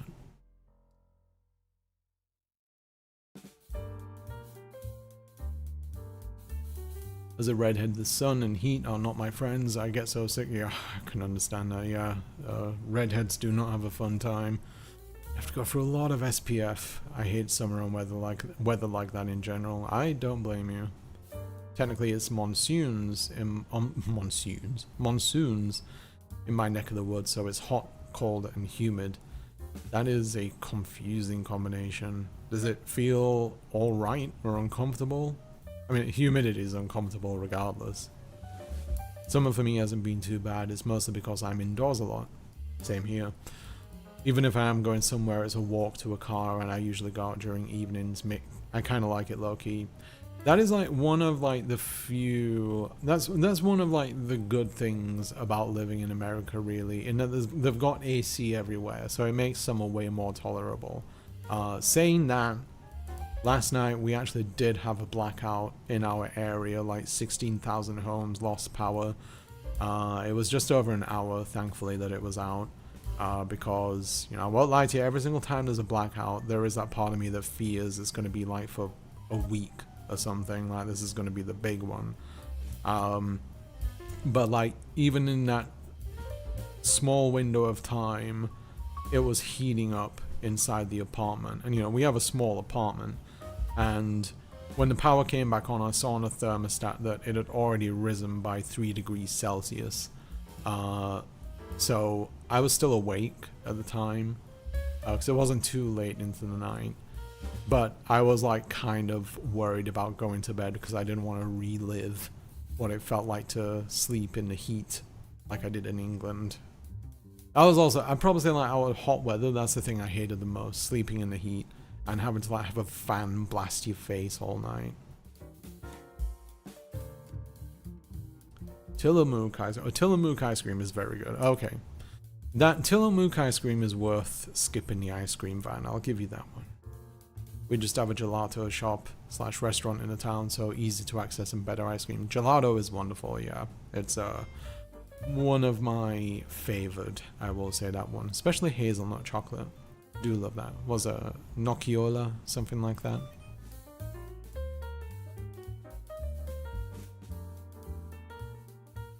Ice cream truck can barely compete. Yeah, I'm surprised there's not more. Like, I think the only downside of like running an ice cream truck really would be just like, it's a very situational thing. You can only run an ice cream truck for like half a year or something. Then again, you know, I eat ice cream in the winter and the fall. It's very nice. Ice cream is a great all year round treat. Depends on the neighborhood, I guess. If I had to get it outside my house, I had to rush. But if it used to stop by a block over because the school was around. Yeah, if you lived in a neighborhood with a lot of children, it wasn't too bad. But with mine, like I said, it was that one house that had like 5 kids in it. And very generous parents who let them order a shitload.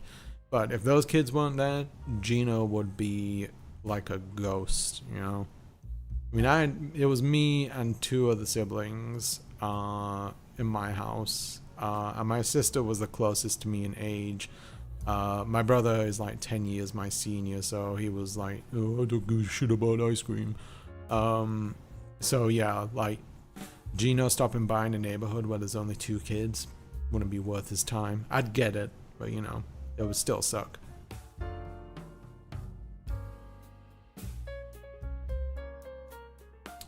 When there was an ice cream truck in our neighborhood, we had to find it and wait for it to stop. But at an elementary school, it would stop at the same time each and every week after school and stick around. That's where your money is, really, you know? Get those, I was just about to say something that could also be taken horribly out of context. But to let you in on it, I guess I was about to say, get those kids lining up and you're gonna make your money. But let's not take that out of context, shall we?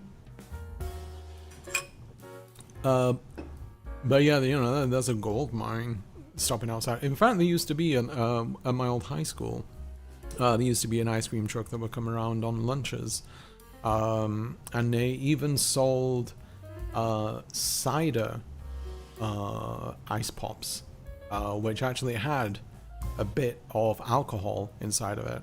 Because I think in the UK, if something has 0.5%, I think the limit is 0.5% alcohol. It may have changed, but children can legally consume something that has 0.5% or lower alcohol content in it. Like I said, it might have changed, but back then that was the case. And there were, every now and then, we get some guy that would order like 10 like cider ice pops, and he'd like say, oh, I'm drunk. I'm like, no, you're not. Like, you, at worst, you have brain freeze at this point. But yeah, you used to have people like just pretend that they were drunk off cider lollipops. I'm sure you could get drunk, but I'm sure you'll be experiencing far worse symptoms from eating 10 iced treats them before enjoying being drunk.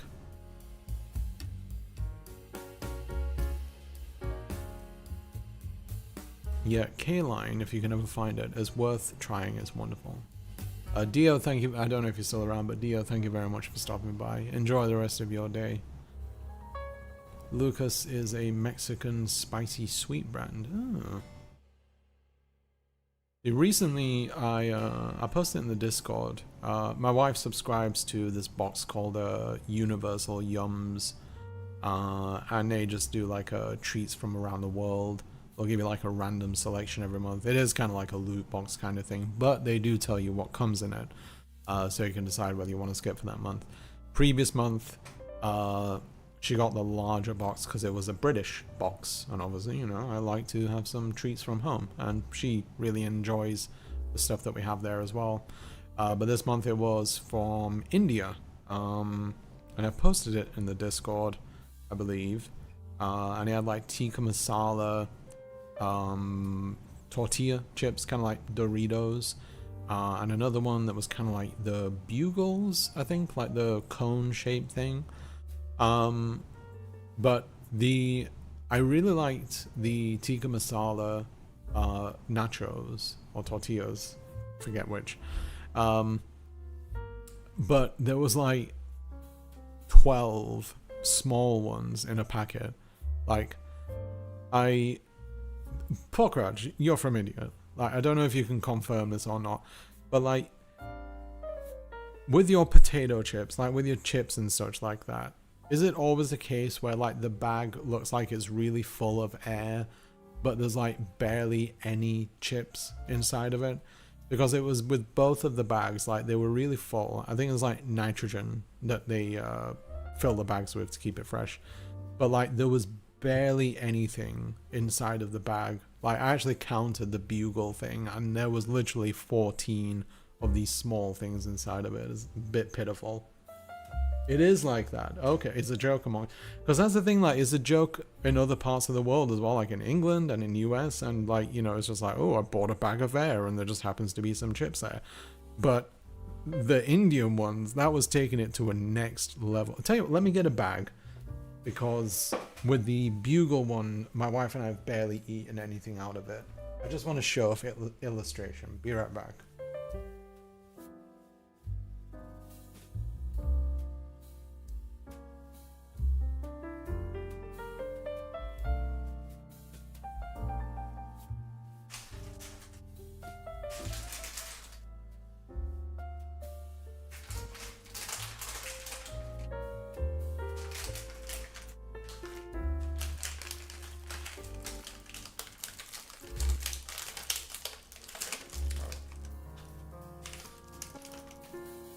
One second, I realize I've taped this and it's made it all warped. There we go. Okay, so yeah, these are chips, cones, tangy tomato, or tomato if you're American. And yeah, this bag was like inflated with nitrogen or whatever it is they're putting in. And I think, let's see, there's 1, 2, 3, 4, 5, 6. So yeah, we've had half of this bag. Like, there was barely anything inside of it, to the point where I thought that they kind of shortchanged us. But yeah, like, there's only a few that have gone out of this thing. And I was curious, because with the other ones that we got, there was barely anything inside that. So I was like, is this a thing in India? So it was good to know that that is the thing, and we weren't just getting shortchanged. Because yeah, these boxes, while not super expensive, you know, is about as much as you'd expect to pay for international foods. They're very good though, I will say that. Like, these were really nice, and I especially liked the tikka masala ones. They had a bit of a kick to them, but they were very nice. Let me put these back.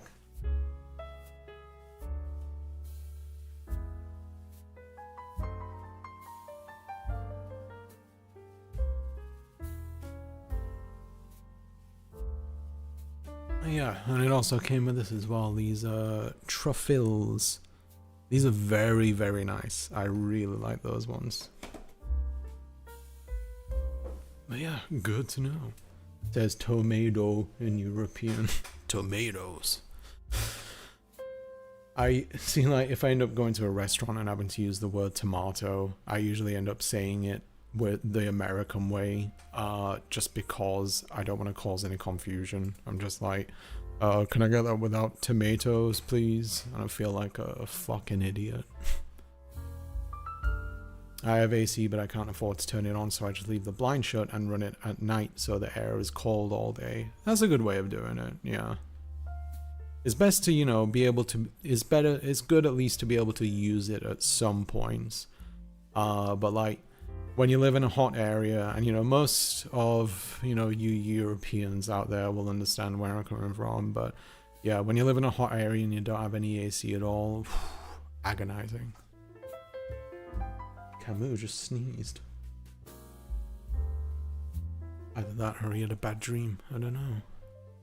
2 nights ago we had tornado time, but we didn't lose power. Oof, that's very fortunate. Yeah, losing power in a tornado, that would freak me the fuck out. I'm in the Pacific Northwest and the infrastructure is not set up for these hot summers. Barely anywhere is. Like, American infrastructure is terrible in general, but yeah, they don't really take much into account when it comes to like inclement weather or, you know, storms or anything like that kind of stuff. Yeah, it's pretty bad. And hey, America being America. I spent a whole hour speaking to an adorable British girl outside of a bookstore in Disco Elysium. That was a good, yeah, that was a good thing. I liked that little storyline in Disco Elysium. It's a great game. Maybe one day I'll do a playthrough of Disco Elysium on stream. It's always one of those things though where I'm not sure whether people would find it entertaining or not. And I'm admittedly a bit of a save scummer, so yeah, I don't know how people feel about that. As well, I considered playing Baldur's Gate 3, but so many times I was just like, I can't live with this dice roll, so I end up reloading all the time. But that is how most people play, apparently, and I can't blame them. Even my wife, who doesn't like save scumming, decided to do so in Baldur's Gate 3 because, yeah, so many things are just like, I don't like this outcome. This needs to be different.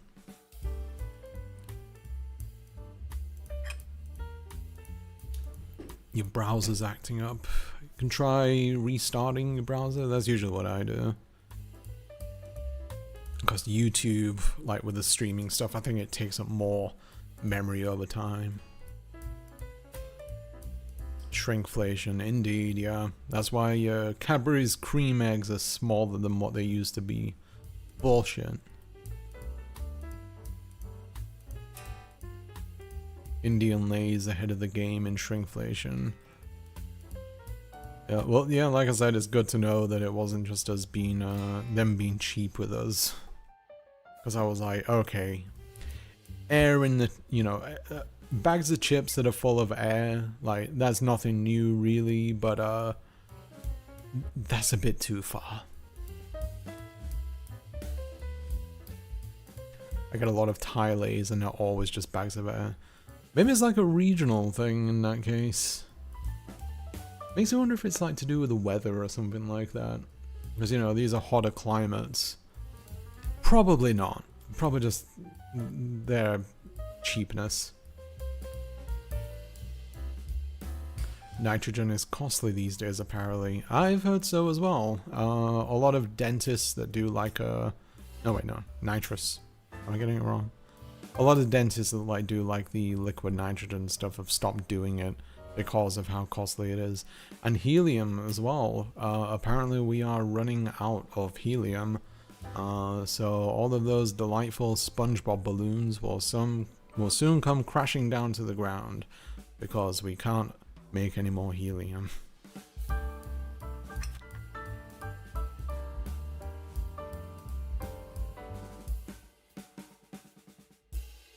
I just saw the Indian packet you got. I have thoughts. What would those thoughts be, Pokraj? I can make better Indian food hamper for you guys. Yeah, I get the feeling it's not like an amazing selection, but we haven't tried anything yet.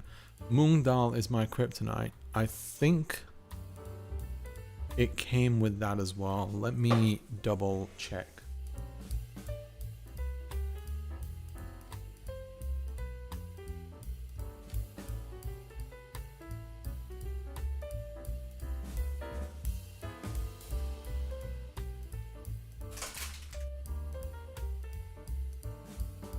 Well, it's funny you say that, Pokraj, because look at what I've got here. Moongdal. You know, I haven't tried it yet, so fuck it, let's try it on stream. Yeah, Moongdal is fried and salted split yellow mung beans. Now, I won't lie, this sounds like something I won't like, so we'll see. Once again, like, it is crammed with air. Look at that. Ugh. Trying to not make this burst everywhere. There we go. Okay. Smells nice. Kind of reminds me of a peanut smell, actually. Technically it's fried and salted. That's good. I like my salt. Okay. So... yeah, it does smell nice. So just let me get a little thing just for the sake of presentation. Come on, focus. Focus. Oh my god.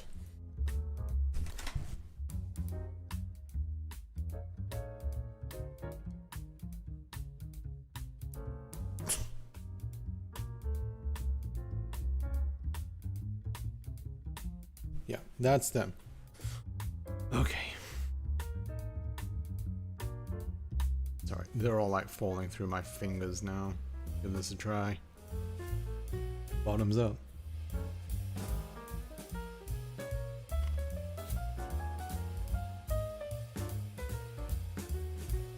That's pretty damn good, I won't lie.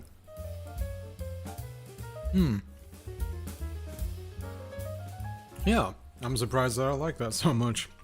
I saw mung beans and I thought to myself like, but yeah, that's good. Tell you what, I'll, my wife's in the other room, I'll let her have a try, and you can get her opinion of it. 1 second, be right back.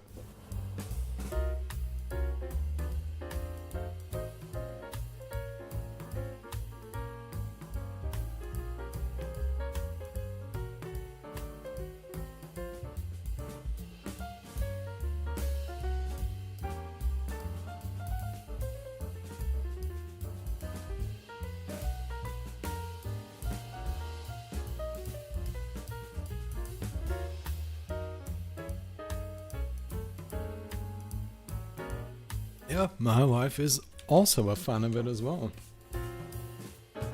Like I said, you never know what you're gonna like until you try it. Don't knock it till you try it, as they say. Yeah, that was a winner. I can see why you like them, Pokraj. Yeah, other thing, they got like some little candies in there. I'm not too sure, but yeah.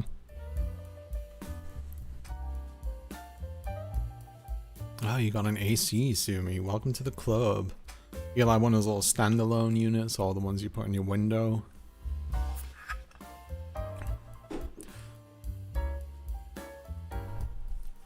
I've never played Disco Elysium, so I'll be interested to watch you play that.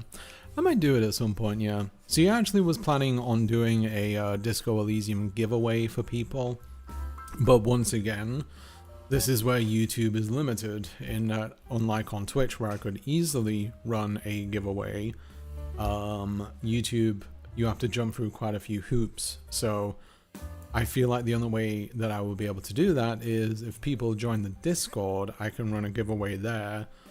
But at the same time, I feel like it might be the case where people just join the Discord, the giveaway happens, and as soon as the giveaway ends, it'll just bounce.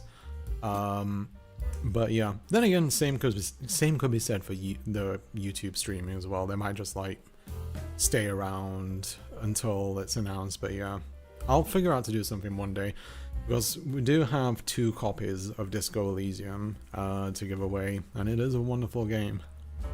I was considering streaming Final Fantasy XIV, but I've kind of been finding my sea legs in that since it had been a while since I played.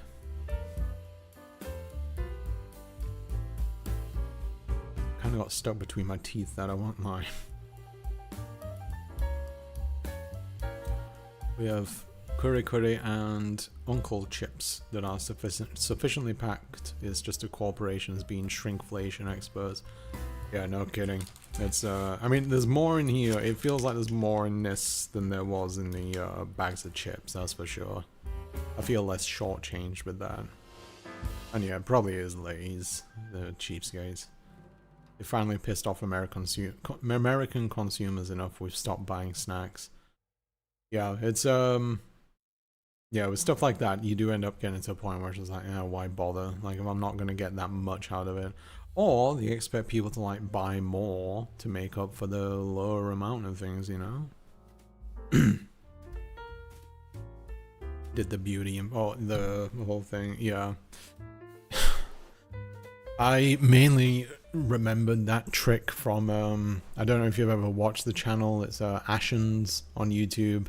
He does like these usually reviews Tat on a couch. He's great. He's a very funny guy. I've been watching it for years, but that's how he did the whole forced focus thing. Because usually I have my camera set to manual focus, but I've been experimenting with the features in the camera, and you should actually have a, I think, better quality image than what it usually is. Because I was like messing around with like light, ISO, like all that kind of stuff, white balance. But I also found that there was a autofocus sensitivity thing there, which my problem with the camera when I was using it would be the case where, like, if it felt that there was even a slight change in distance from the subject, it would just like do that very quick focus finding thing. So now I've got it set that only after a period of time of the subject's change in distance, it will refocus itself. And it seems like it's working out better. I haven't noticed it going out of focus here and there.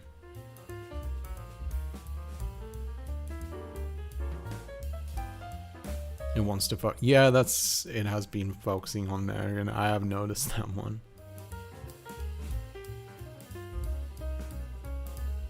Green gram bean isn't a thing here, but I know what mung bean is. The only thing I remember mung beans from is The Office. And Creed, there was a bit where Creed said that like he sprouts them in his desk, and he said that they smell like death. I think that's what like put me off a little bit of the idea.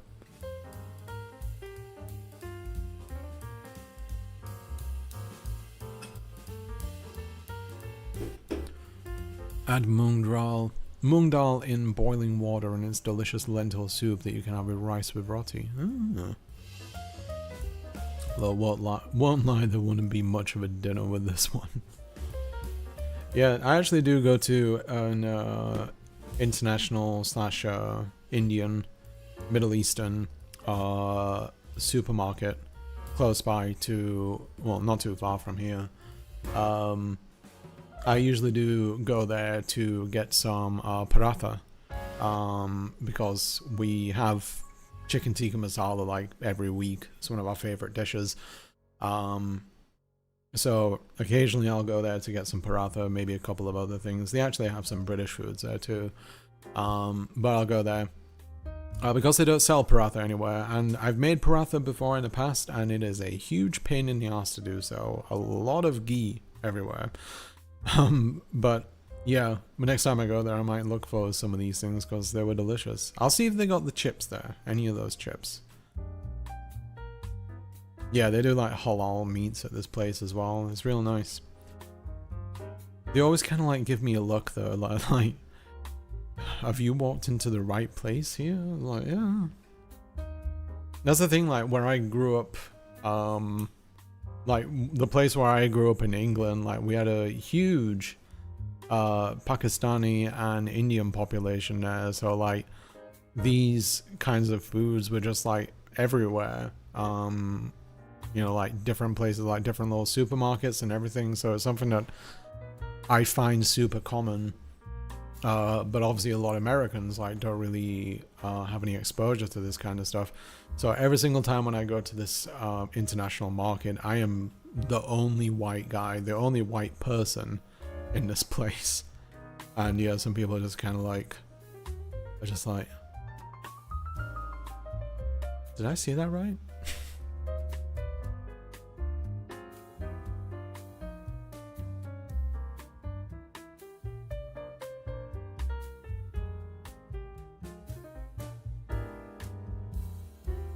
The focus is nice today. Good to know. Yeah, because I was a little worried about it.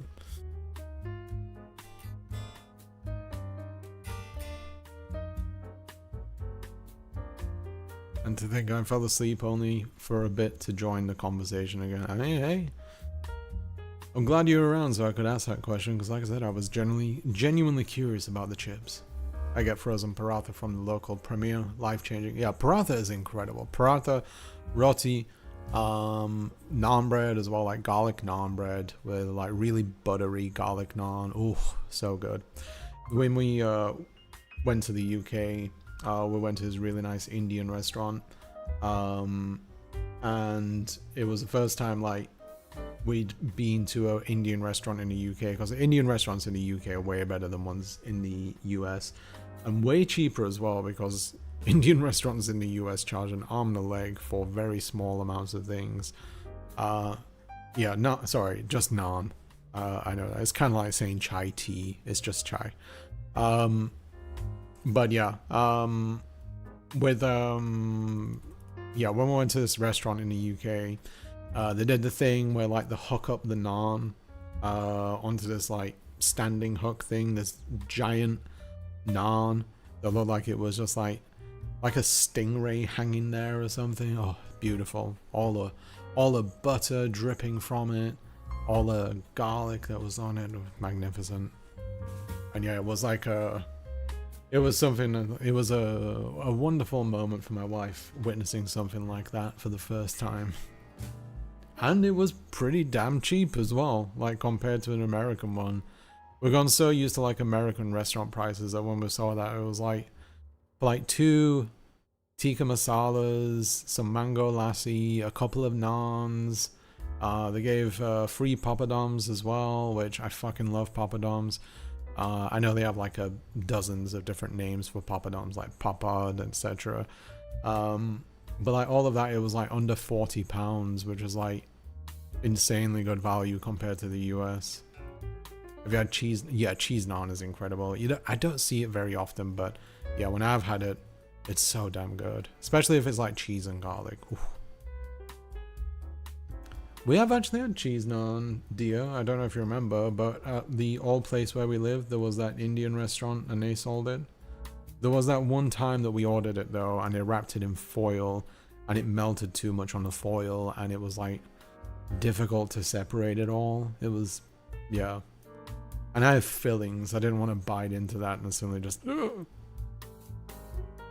Mango lassi. I fucking love mango lassi. It's so good. I want to try making it myself someday.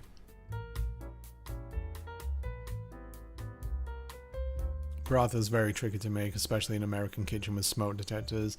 Also try to get frozen paratha next time and use a standard oil instead of ghee. Yeah, the ones that I usually get are the frozen paratha, and I just put those on a griddle with a little bit of oil. I try not to overdo it with the oil. The instruction says to use ghee, but like ghee is, you know, really heavy. And yeah, when I made it from fresh, like from scratch, I used ghee. And yeah, it was like, because the thing is with paratha, it has to be really, really thin because it is kind of like a pastry kind of thing. And mixing that up with ghee, which, you know, is very, very, very oily, made it tricky. It was beautiful, I will say. Like, not to toot my own horn or anything, but it was the best paratha I'd ever had. And I made it, which was nice. But it was one of those things where, like, our local supermarket stopped selling paratha, so I was just like, oh, I'll try making it. And I did it, and I was like, that was wonderful. But I don't want to make it again because it is so much effort compared to something that I used to be able to buy for $3.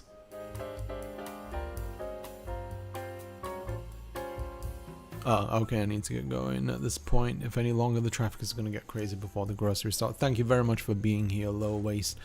Very nice to always have you here. Hope you enjoy the rest of your day. Hope there's not too much traffic for you.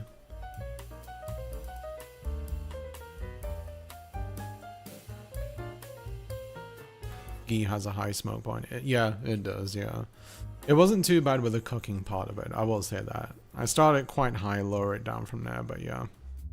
You should flex your paratha making skills.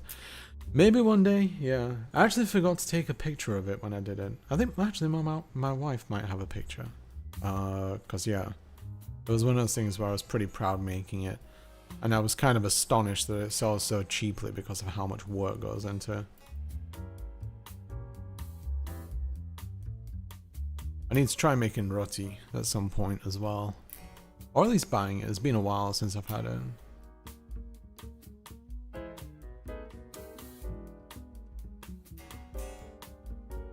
Romali, handkerchief roti.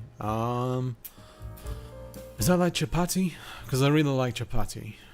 Like that's when I was in the UK, we'd more often get chapati with tikka masala as opposed to naan or paratha. Every single time I've gone to an Indian restaurant in the US, I can never see chapati on the menu. And they always charge for papadums, which is bullshit. Because in the UK, they just give you that shit for free. You know, just, here you go. Free papadums. Here's some chutneys to go with it. Enjoy. Like, now it's like you pay $5 for like 3 tiny chapatis. Sorry, papadums. Papadums should be like the size of your face. These ones, though, that they serve in the restaurants here is like the size of a child's face. Romali roti is very, very thin and bigger than naan. Let me look it up. Oh yeah, I've seen this before. Yeah, they kind of do. They remind me of chapati. But yeah, I know they're like quite, I guess, flaky a little bit. More delicate, I guess, is the right term for it, right? It's sort of like an they look kind of like an in-between of chapati and papadum. Oh, you sent the paratha pic. Okay, 1 second. Technically, chapatis are the size of a baby's face. They're fluffy. Oh, I must be thinking of something else then. Yeah, let me pull up that picture. Hide my name. I know to hide your name. This isn't my first day.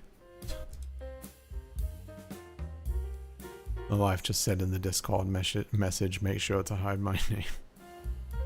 Yeah, so this was my first ever attempt at making chapati. I think the top one was the messier one. But yeah, there was quite a lot of ghee inside of it. And they were a bit thicker than I would have liked. But still, like I said, they tasted incredible.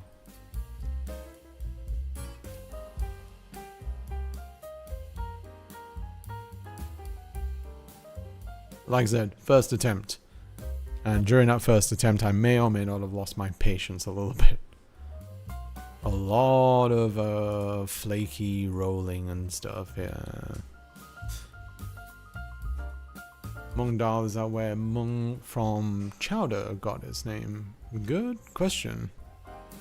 Mung from Chowder.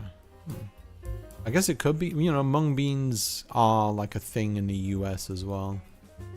What does a dal mean? Technically, parathas can and should be thick, especially if they have like potato stuffing. Oh yeah, the potato stuff. I forget. Because at that place I go to, they do have like all different kinds of paratha there and everything. Indian breads are quite needy. Yeah, Indian breads are amazing. Like, I should like try making more of them.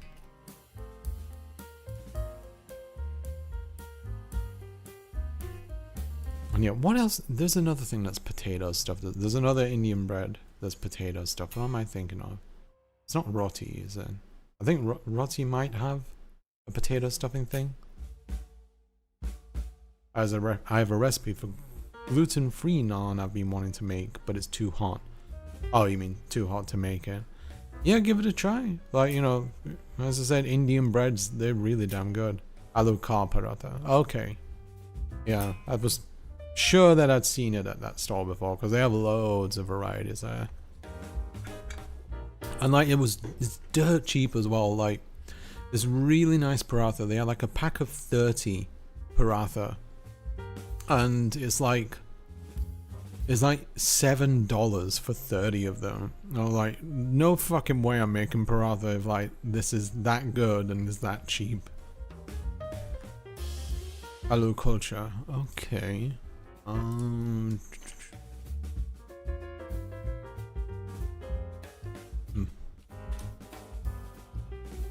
Oof, that does look good. And this is with the potato stuffing inside of it.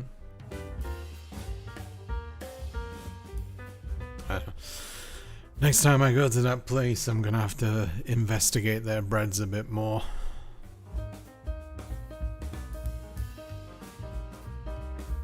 Yeah, they're so nice. Because yeah, a lot of these things are pretty damn easy to make. Like naan is super easy to make.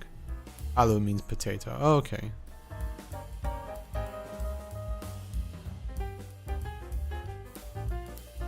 Yeah, it's really good. Thoroughly enjoy it. I think with like like paratha is like a very versatile thing. Like I've heard that people even just like dip it, like dunk it inside their tea as well.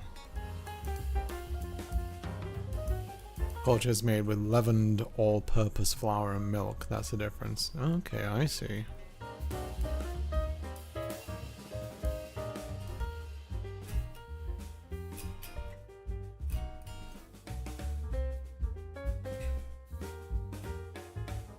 Alright.